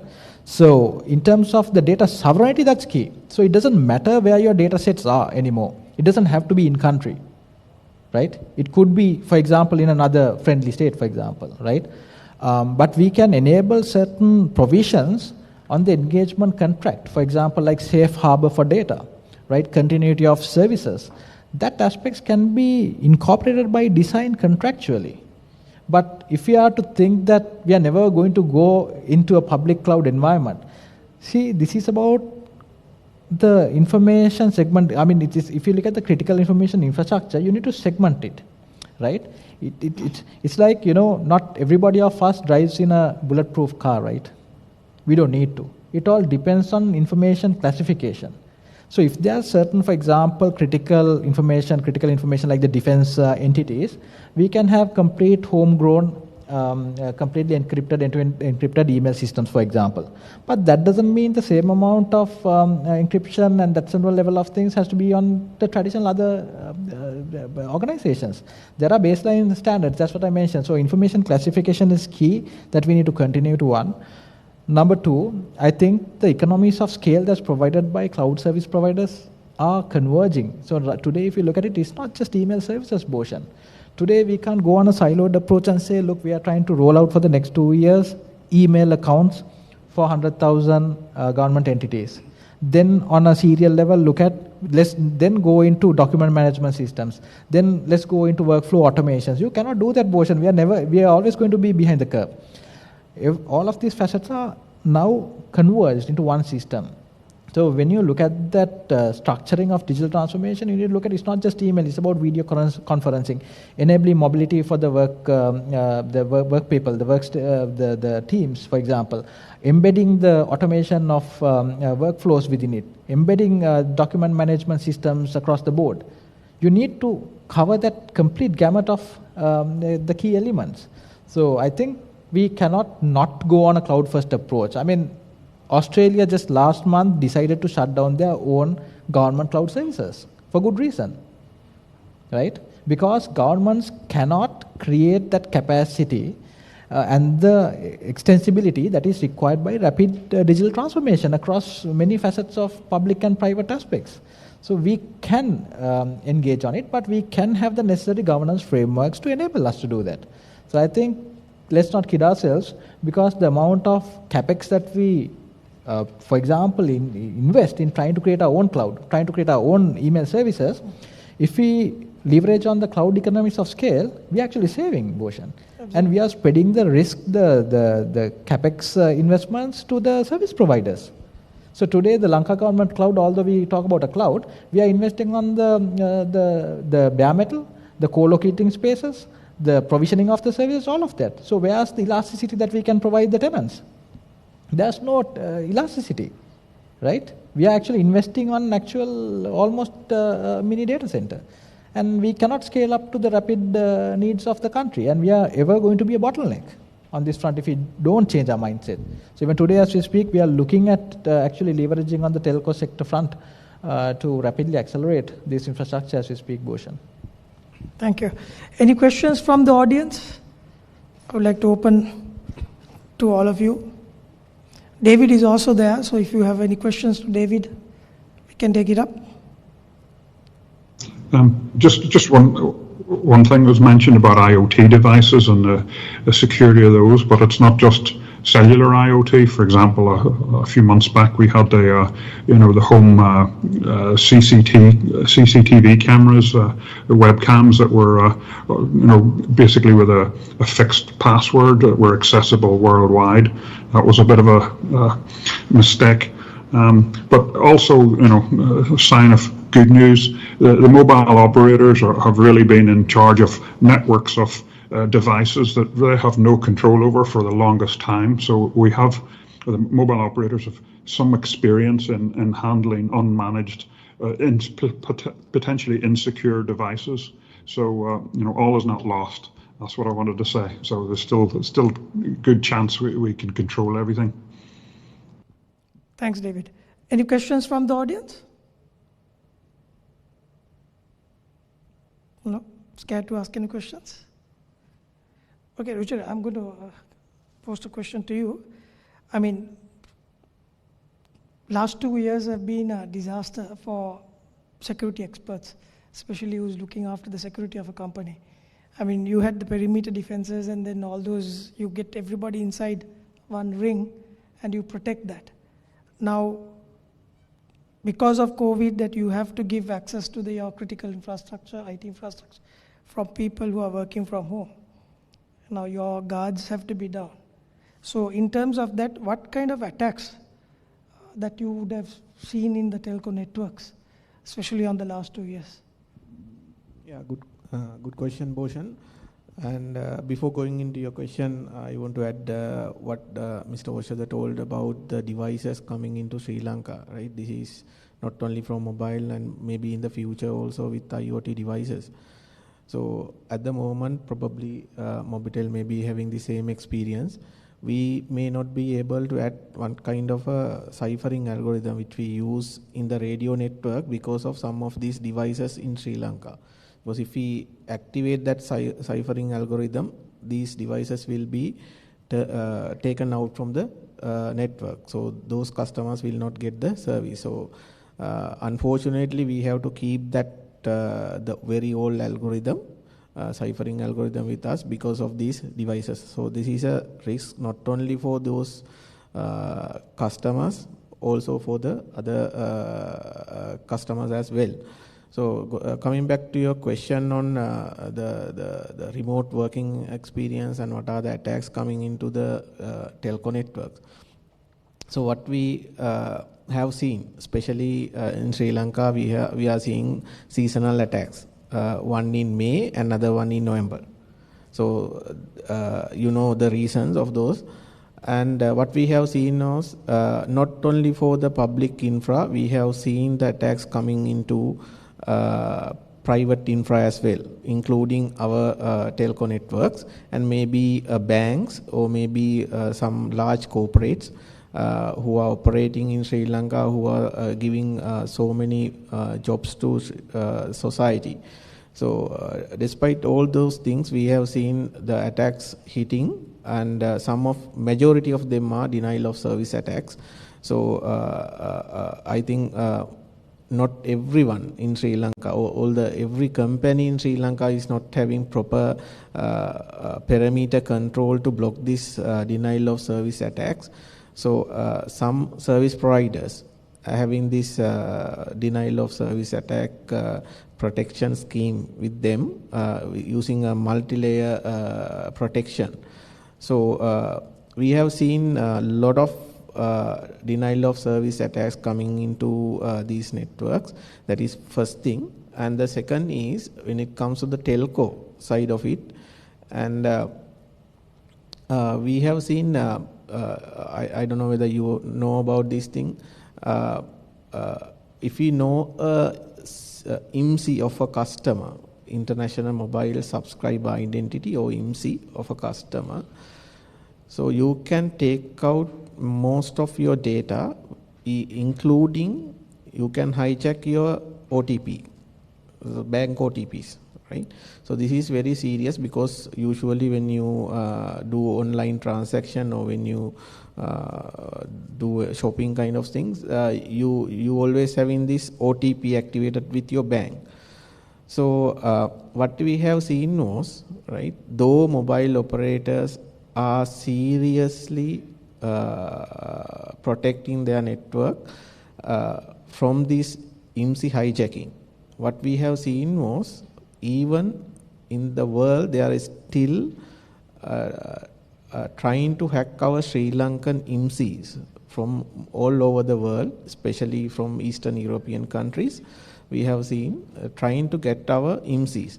So that is one of the risks we have, but fortunately for the moment there are many security controls put in at the telcos to protect this, to protect yourself. And when it comes to 5G, this is more protected because we don't expose IMSI when it comes to 5G. So those are the main attacks that we have seen last few years. And in terms of the remote working environment portion, the multi-factor authentication is a must because we have seen a lot of incidents Even in ransomwares, what we have seen was lack of multi-factor authentication has caused these issues. Bhushan, I just want to add another comment to the Rochere's statement. Now, you know, during the COVID pandemic situation, all the operators in Sri Lanka experienced unprecedented demand for the data growth. That's actually a fact that we have witnessed over the last during the last year and this year. Again, the same, the trend is continuing. So with that, as I mentioned before, even that most of the social segment that has never been thought of going to virtual or doing remote online, accessing online for different purposes, like there is education, online shopping, online banking, has compelled to move to the online services.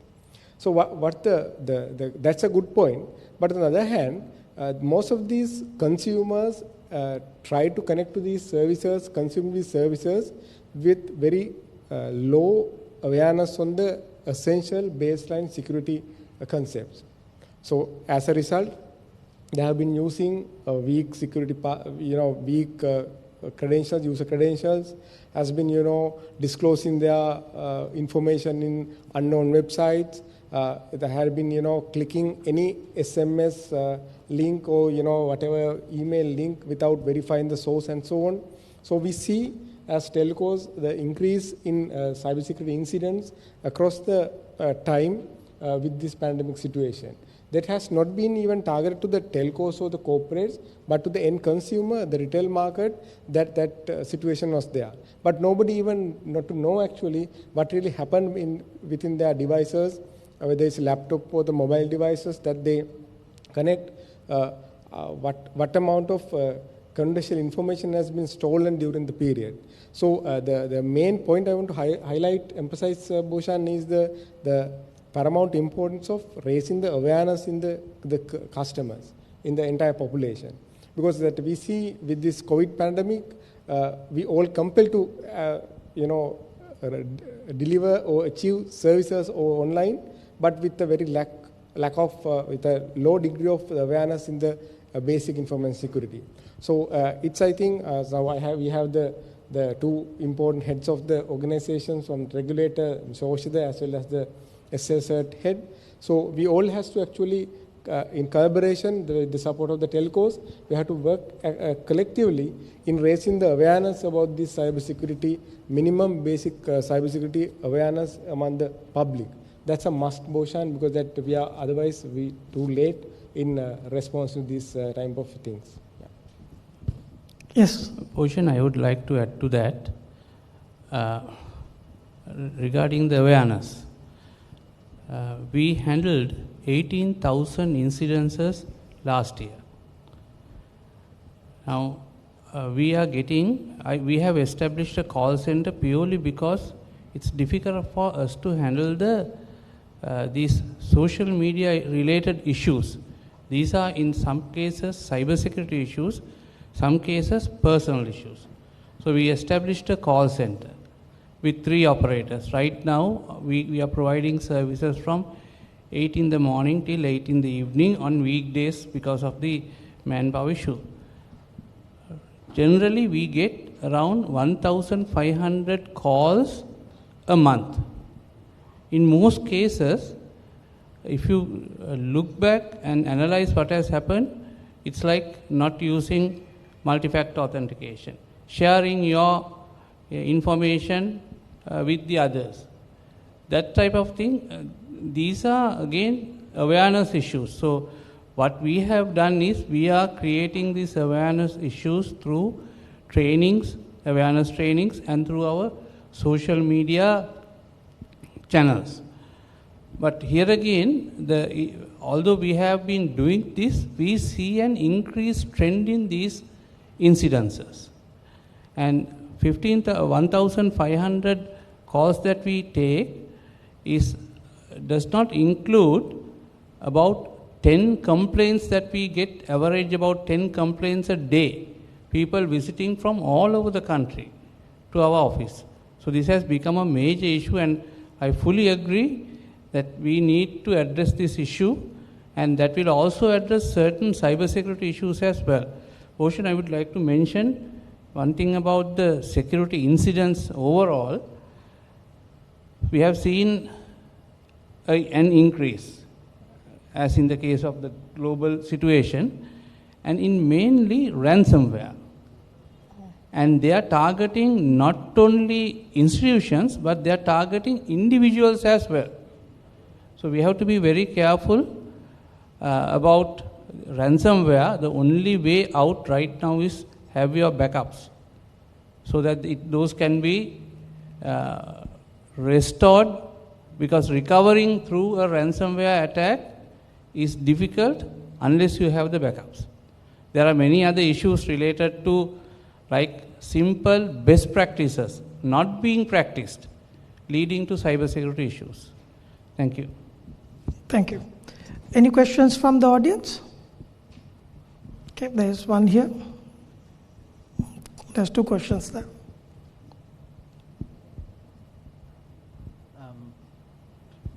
One theme that seems to cross even from the earlier panel was collaboration between security providers as well as the rest of the ecosystem. Will the new national SOC that's being sort of implemented as part of the cybersecurity bill, would that be the collaboration or sort of central focal point for all cybersecurity incidents, preventive or reactive in the future, or would that be other aspects of that as well? I'll answer that. So today we have CERT, I think, which is the first step of any country as per the MITRE model of creating some sort of cybersecurity readiness. I think that's the first step. The second step is we need to move on to a much more broader mandated entity, and that's where the Cybersecurity Agency of Sri Lanka is coming along. Once we finalize the Cybersecurity Act, I think, which is just approved to proceed from the cabinet. Now, in terms of the national SOC, that will be the mandate of the Cybersecurity Agency in terms of looking at proactively looking at the threat intelligence and the threat vectors affecting the country. But however, I think where we can see collaboration is that the expertise, the crowdsourcing of expertise from the private sector can come in terms of the incident management, right? That's where I see there's a lot of potential. And that's what's important. So, for example, today, if we face a national level catastrophic cyber attack, how do we basically mobilize all aspects? The SOC will look at different threat aspects coming in, right? So it will have data points that's going to look at the health of the transport layer, the network layers, the application layers, and all that. So that's literally that. But that doesn't, a SOC won't basically circumvent the need of actual hands-on resolution of that issue. You need to counter it. That's where the human capital comes in, and that's where the collaboration comes in, and that's where I think we need to have some sort of broader understanding of how we can work together. And today, I think, sir, we are trying to collaborate with the industry. We are trying to create these volunteer teams to come in and help us. And I think it's important. And as I said, I think this is not something that the public sector in itself can do alone. I think we have to all come together. And in terms of capacities, I'm a bit worried whether we have sufficient capacities within Sri Lanka as required.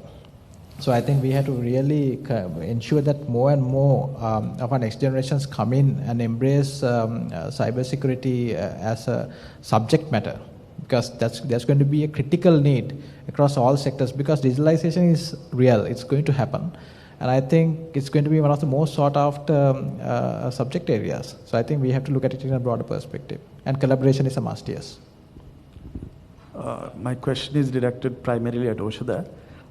We are obviously talking about digitization, and there are some key e-government projects that are going to come, especially the national digital identity. Around that, since you mentioned in your presentation as well, we saw what happened to Sing Health. We saw what happened to even the other system that got breached. What are the, from an architecture level, from a compliance level, what are the safeguards that you feel that are needed? And in terms of, as the stack of e-government technologies grow, what is the strategy? What are the guidelines that we need to make sure that the government is also compliant and there is trust in government services, especially digital government services? Because we've seen sometimes there is a launch, it goes ahead, it works well for a few years, and then it breaks down. So that trust in government system comes with the robustness of those systems in terms of data, in terms of security, in terms of availability. What are your observations on that? Yeah, it's a absolutely interesting question. So this is where we need to change the approach we've had all these years. All of these many years, we've had a siloed approach to digital transformation, or even the first step of digital transformation, which is digitization, right? I mean, not many people even understand the difference between digitization and digitalization and digital transformation. Now, what we need to understand is, for example, ICTA should be the apex body that defines this roadmap and creates a strategy around where each sector should head to. For example, if you take the health sector, the education sector, there has to be some sort of harmonization, because there are wide cross-cutting different subsectors within that larger sectors. So I think ICTA's role in this matter as the apex digital transformation body of Sri Lanka under the Ministry of Technology should be to guide this digital transformation strategy. Now the implementation has to be offloaded, and I think that's where we need to get the involvement of the industry. Now, in certain instances, what we've done is we've competed with the industry, and I think that has to change, right? We have to ensure that the industry engages. We have to get the startups, our top-end technology firms to also contribute in this journey. Now, here's the reality, right? Any government agency doesn't have the engineering rigor to come up with these enterprise applications. We don't have the architectural rigor, we don't have the capacitating which is required for quality assurance, for example, and to ensure the robustness of security. So here's the thing, I mean, a couple of decades back, yes, it could have been just an IT system where you expect as a secondary point where a citizen on an ad hoc basis will come and consume online service. Today it has turned around. It has completely, it's an inflection point, right? Today we have RME system that cannot cater to the demand. Right? It's an embarrassing situation. But it's a good problem to have, because it's not a technology issue, because these are legacy systems that are catered to the need. But now what we need to understand is with capacities, we need to orchestrate a new architecture. We need to look at new paradigms of ensuring how we orchestrate and capacity plan. That's where we are talking about, compartmentalization, virtualization, how can we enable the real use of cloud to increase seasonal demands. For example, now if you take the EDAS system at the Finance Ministry, we are facing huge challenges. So what if we had a cloud system, for example, where when there's a peak, you can increase the object storage. You can increase the capacities as required, right? The memory, right? So this is where I'm saying it's not just an application issue. So one, I think it's a whole of government approach. It is not something that we say. It is mandated by the United Nations, the OECD countries. A whole of government approach is a must in this front. So I think ICTA, the CERTs, the TRCs will facilitate. But I think eventually the implementation is also key. So I believe even if you ask in terms of the assurance and the trust in the systems, that's where I believe the personal data protection is a key, because more and more public sector entities are going to consume and aggregate public data. Now, this data cannot be used in a whims and fancies you want, right? These cannot be used for political reasons. These cannot be used for propagating different information. So we have to be well aware of this factor. Now, even today, if you take the health sector, even the private health sector, so many hospitals, when we walk in, each of the hospitals have their own patient management systems, electronic medical records. But do we have a framework such as HIPAA? Who owns the data? Is it the patient or the hospital? Can we demand the data when we want it? Can we basically demand that the data is erased when we move on to another healthcare provider? So these are absolute questions. We have to be ready now. We cannot make it an afterthought. So that's why I always say as we go along, privacy has to be by design, P by D concept has to come in. Cybersecurity readiness has to be proactive, not a reactive situation. So I think this is where we are heading right now. It may take some time. I don't think we can have knee-jerk reactions and just for the sake of putting points on the board, I don't think we can roll out solutions without understanding these key imperatives. And the last but not least, we have to start from a citizen's experience perspective, not the other way around. So right now today, even organizations, the lower levels portion doesn't know that there are online systems, right? It's not cross-cutting through the organization. So I had an incident where some people have raised it online. Fantastic system, right? Online payments and all that. When they call, they are not even aware that there's a system that's provisioned. So at the end of the day, the citizen's experience is not complete, and that basically completely impacts negatively on the trust of these systems. The citizen is again just going to completely give up on using online systems and going to go stand up in a queue. So that whole concept of queue busting, which is a key imperative of digital transformation, won't materialize. So I think that's a huge thought change again, as I said.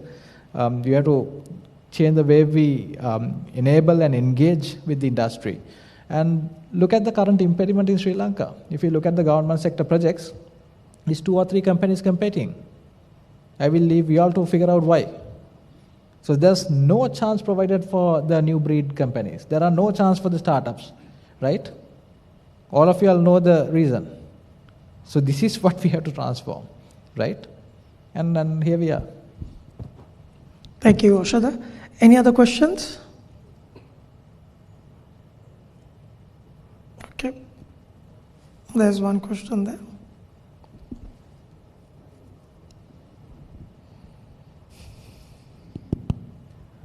It's more than a question, it's just an argument towards the panel, so you can give your thoughts.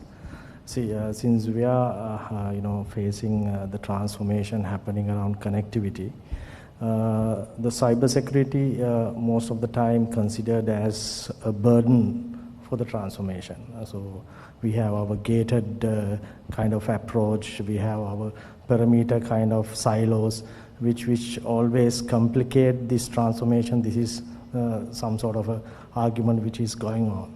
So rather than having that sort of approach, cyber security or InfoSec in our organization now has a challenge of driving a business or more facilitating things rather than containerizing those things into dragging the business behind. So we are talking about collapsing layers of silos into a more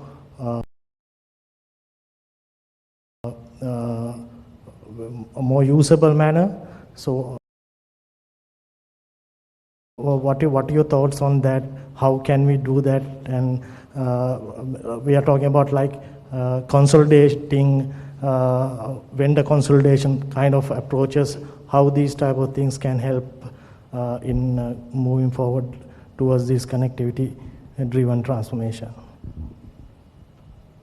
Who would like to take that question? I'll touch upon, I think from the corporate side or from the telco side, as you very correctly said, if you take 10 years before, cybersecurity was afterthought, right? Even for telcos, with the telco predominantly, the core business function was delivering voice and text and very little bit of VAS services 10 years ago, right? So by that time, entire telco infrastructure being safeguard, they were just bare metal devices. There was no IPification came into the telco network and so on. But today, the entire infrastructure, the technology and the industry has been transformed. So the telcos are also embracing the power of virtualization, the 5G and the cloudification and all. So it's completely, the telco systems are also becoming IP nodes. So in that context, today the cybersecurity by naturally is a board topic.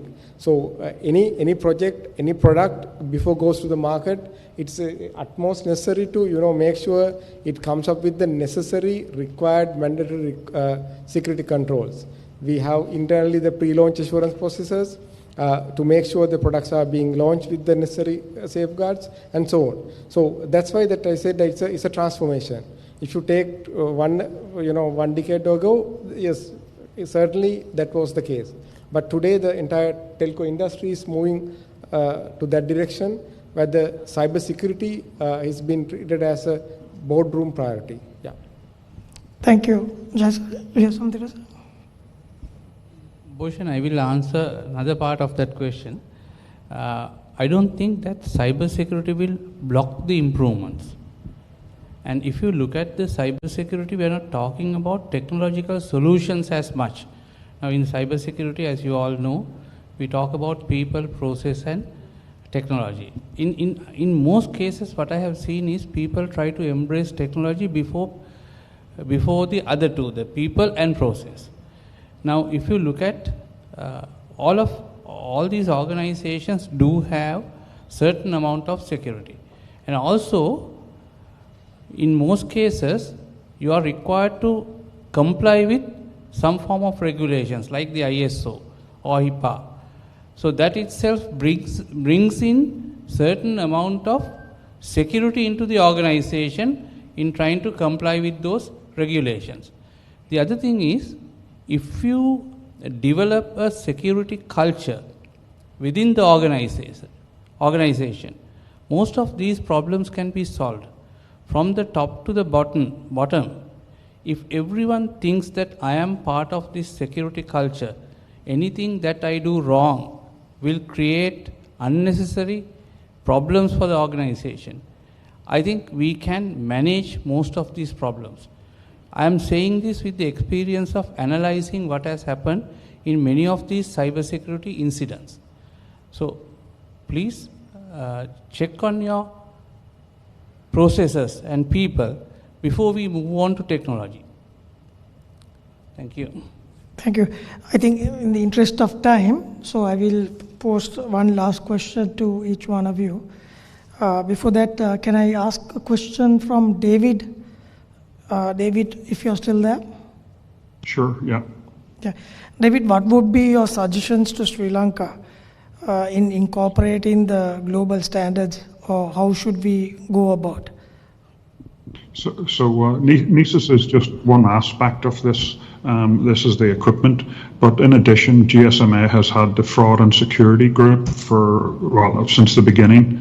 It was designed to protect the operators from fraudulent calls and misuse of the system. But now it's got complicated because now we have, as mentioned before, a single SMS going over, which is the one-time password for people's banks. And it's now part of a greater ecosystem of potential fraud. So what I would recommend for the members of GSMA, the mobile operators, is they join the fraud and security group. We also have let me just call up my thing. It's the Telecommunication Information Sharing and Analysis Center. So we have the sort of and also the vulnerability disclosure system. So we have a few bricks in place for helping protect the network. So I would urge all the operators that are already GSMA members to come along and join these meetings and take part. So that's sort of the initial thing. And then later on we can get more involved in regional activities. But part of the problem is nobody wants to share their dirty laundry in public. Thank you, David.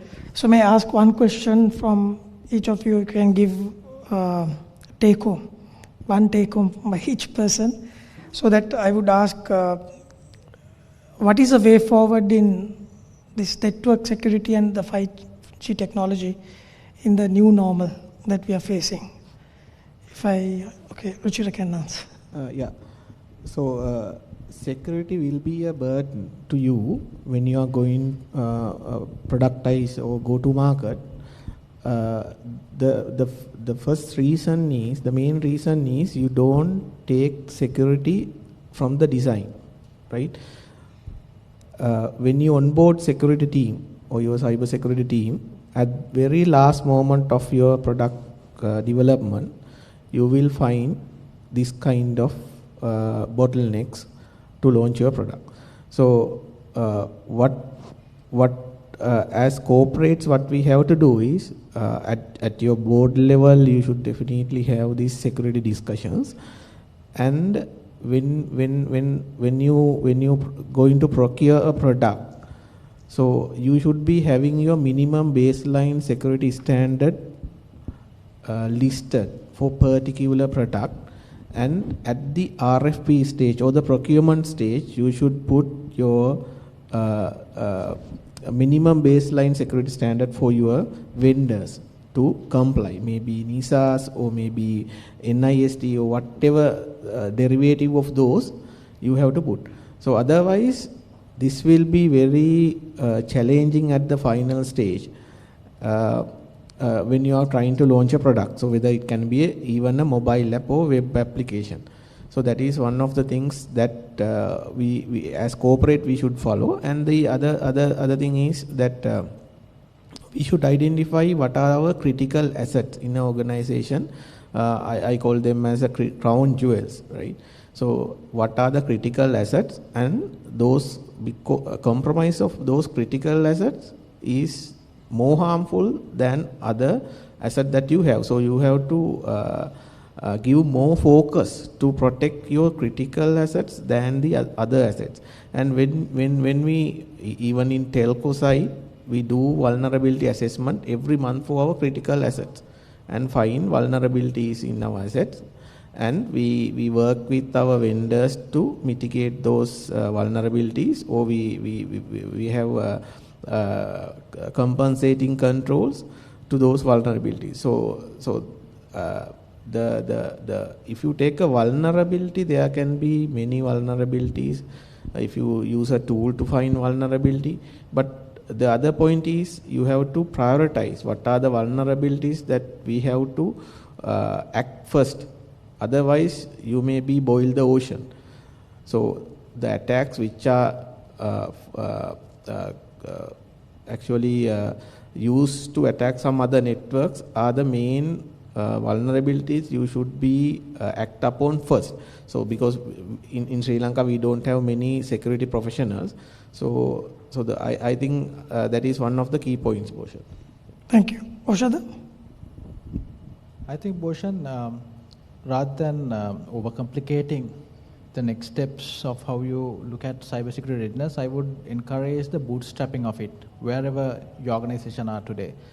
Break it into simple pieces of activation. One aspect is the public-facing digital assets, for example, the website. If you take it, there are certain standards like OWASP, right? You can. It's a very simple thing to actually do a penetration test just on the website, for example, and also implement required changes.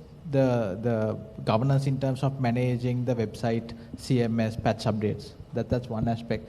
Then you need to look at the application stack within the organization. Again, we need to look at a vulnerability perspective, but also look at a vendor management perspective as well. Certain updates that's coming along onto that applications could be enterprise grade ERP systems, or it could be line of business applications. You need to ensure that the vendor also aligns to certain steps, ensure that there are staging environments, ensure that there are releases when moving on to production, again, ensures that it goes through a stringent penetration test modality. The third point is also the network infrastructure within the organization as well. Again, I think with the pandemic, there's a lot more employees bringing in their own devices. So I think a BYOD, a stringent BYOD plan is imperative.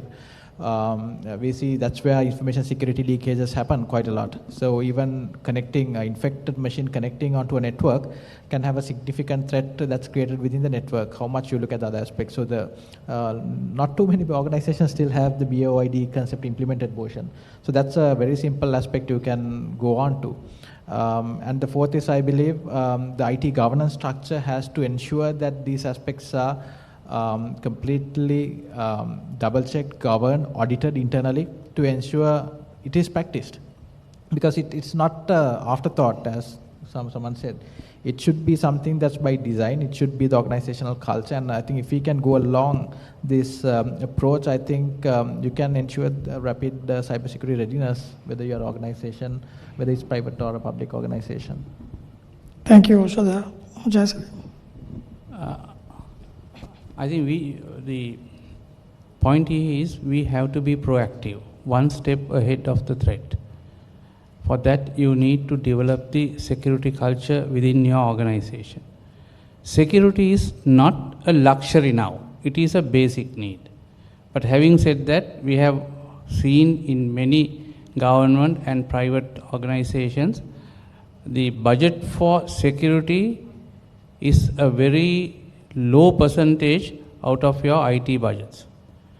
So we need to rethink about this, because everything will, the systems need that security. So be proactive and develop the security culture. And lastly, although I mentioned that Sri Lanka CERT is there, the main responsibility is for the security of government sector, we help lot of private sector organizations to look into their security needs. So if you have any sort of if you require any sort of assistance, we have a good professional team. You can contact us. Thank you. Thank you. Sandagobe? Okay. So in summary, Bhushan, I would like to highlight one fact, again from David's organization GSMA. GSMA predicts recently that by 2025, the number of IoT devices connected in the world will be 25 billion, right? So we know the world population is 7 billion. So we are talking about 4 times the world's population. The devices are talking to each other in another just 2 or 3 years' time. So that's the stats. So we are talking today a context where the 5G, IoT, digital transformation, everything is embracing around us. But the real question is, are we ready? Are we resilient enough in terms of the cybersecurity? So in my view, it's not somebody else's task or responsibility. It's not only the regulator or the government body's responsibility or the corporates or the any particular individual or policy. It's the collective approach we have to take in terms of simply the people, process, and the technology. We can talk about the technology, whether it's whatever the thing that we talk about, 5G and IoT and all this stuff. And all the telcos and the corporates will invest and embrace on these technologies and to leverage the value addition to their business models. But the key essence is that we have to have the correct policy and legislation and the guideline infrastructure within the country, right?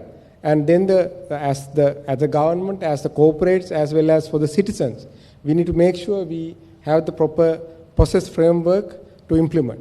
I think the CERT and the regulator, Mr. Oshada, they are all actually providing able guidance on this aspect, and a lot of has been talked about that.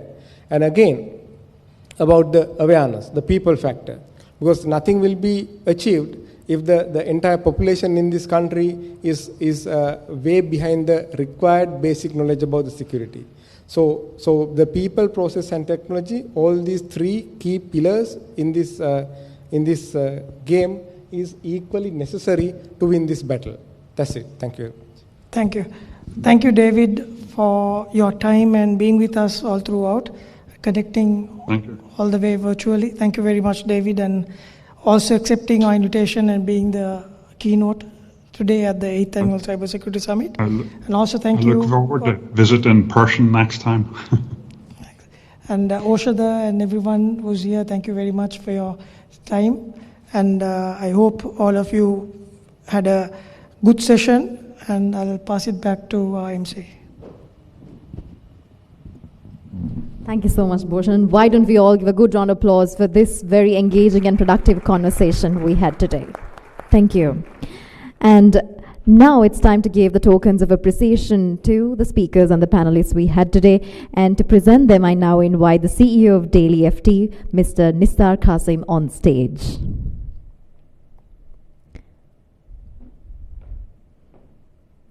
And to accept the token of appreciation, I would first like to invite the chairman of the Information and Communication Technology Agency, Mr. Oshada Senanayaka.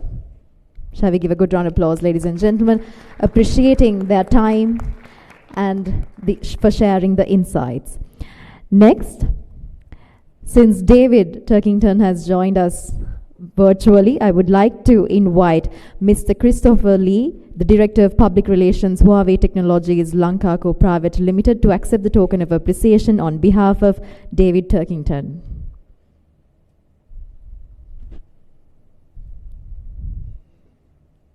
Thank you so much, David, for joining with us today, and your token of appreciation is being accepted by Mr. Christopher Lee. Ladies and gentlemen.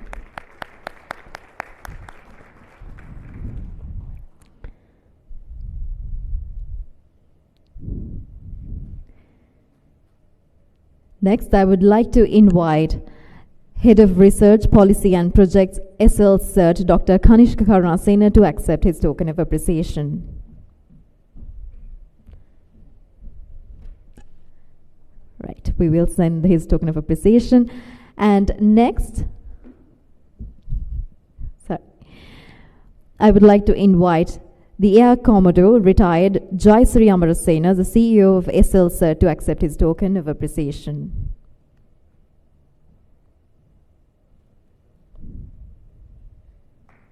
A good round of applause, ladies and gentlemen. Thank you for being here with us today. Next, I would like to invite the Senior General Manager, Network and Services Assurance at Dialog Asiata PLC, Mr. Ruchira Yasaratna, to accept the token of appreciation. A good round of applause, ladies and gentlemen. And finally, I would like to invite the Senior General Manager, Enterprise Risk Management at Mobitel Private Limited, Jiva Padma Sadagomi, to accept the token of appreciation. Thank you so much. And finally, thank you to the Group Director and CEO of CICRA Holdings, Mr. Bhushan Dayaratna, for moderating this session. And yes, why don't we take a good group picture before we end the session?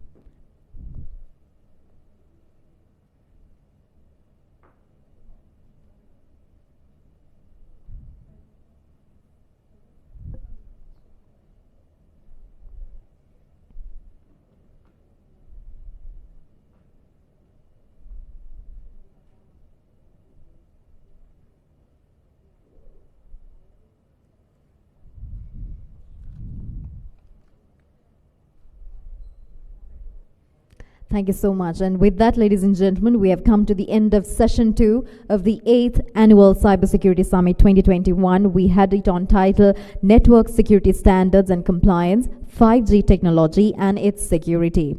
Thank you to all the speakers and panelists for one last time. And with that, without keeping you all waiting for long, we're moving into the vote of thanks of this summit today. And for that, to deliver the vote of thanks, I now invite the Group Executive Director of CICRA Holdings, Mr. Vasana Vikramasena. Please put your hands together, ladies and gentlemen.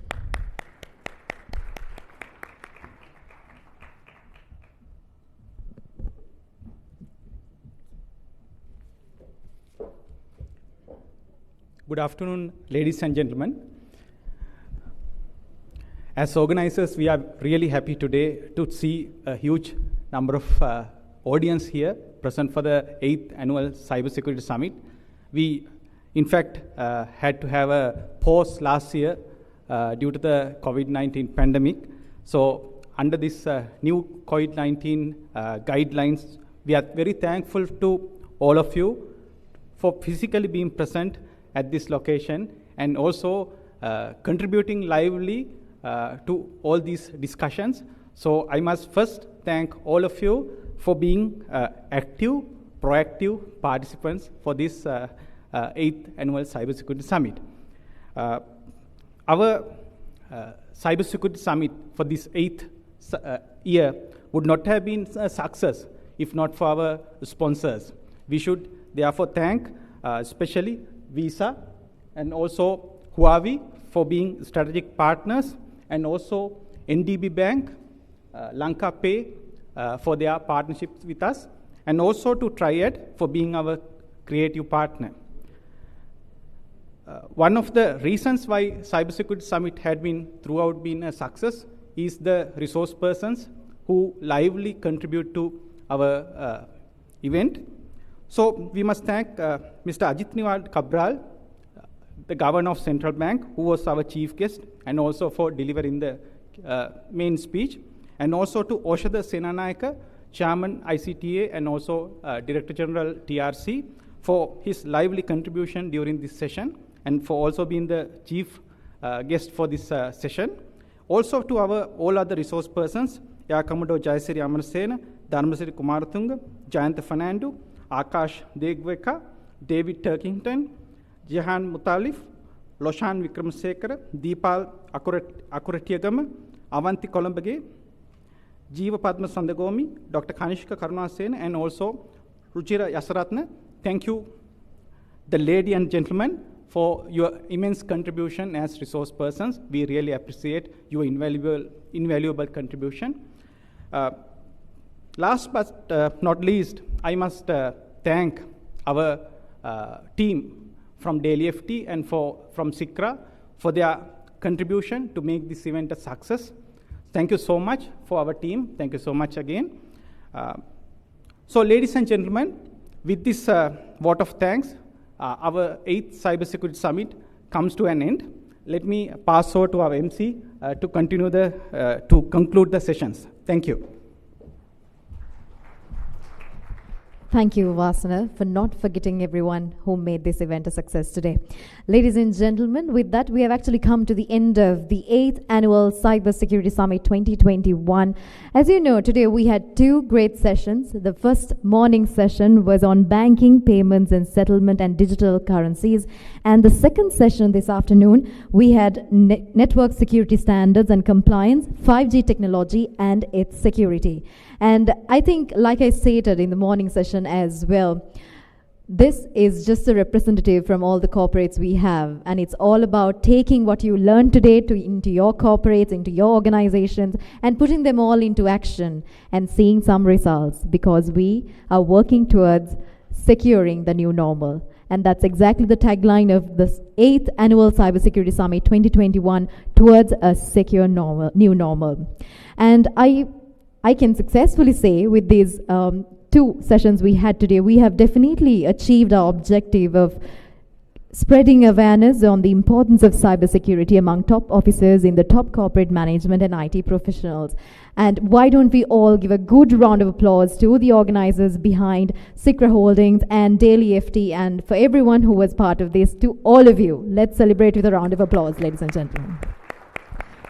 A very big thank you to all of you for being a lovely audience today and making the 8th Annual Cybersecurity Summit 2021 a success. And with that, I mark the end once again of the 8th Annual Cybersecurity Summit 2021, towards a secure new normal. My name is Ashinsani Veerasinghe. Thank you for being a lovely audience today. And with this end of this session, the tea has been arranged at the foyer area. Do enjoy your tea before you go home, and please get home safe. Have a good evening, everyone. Thank you.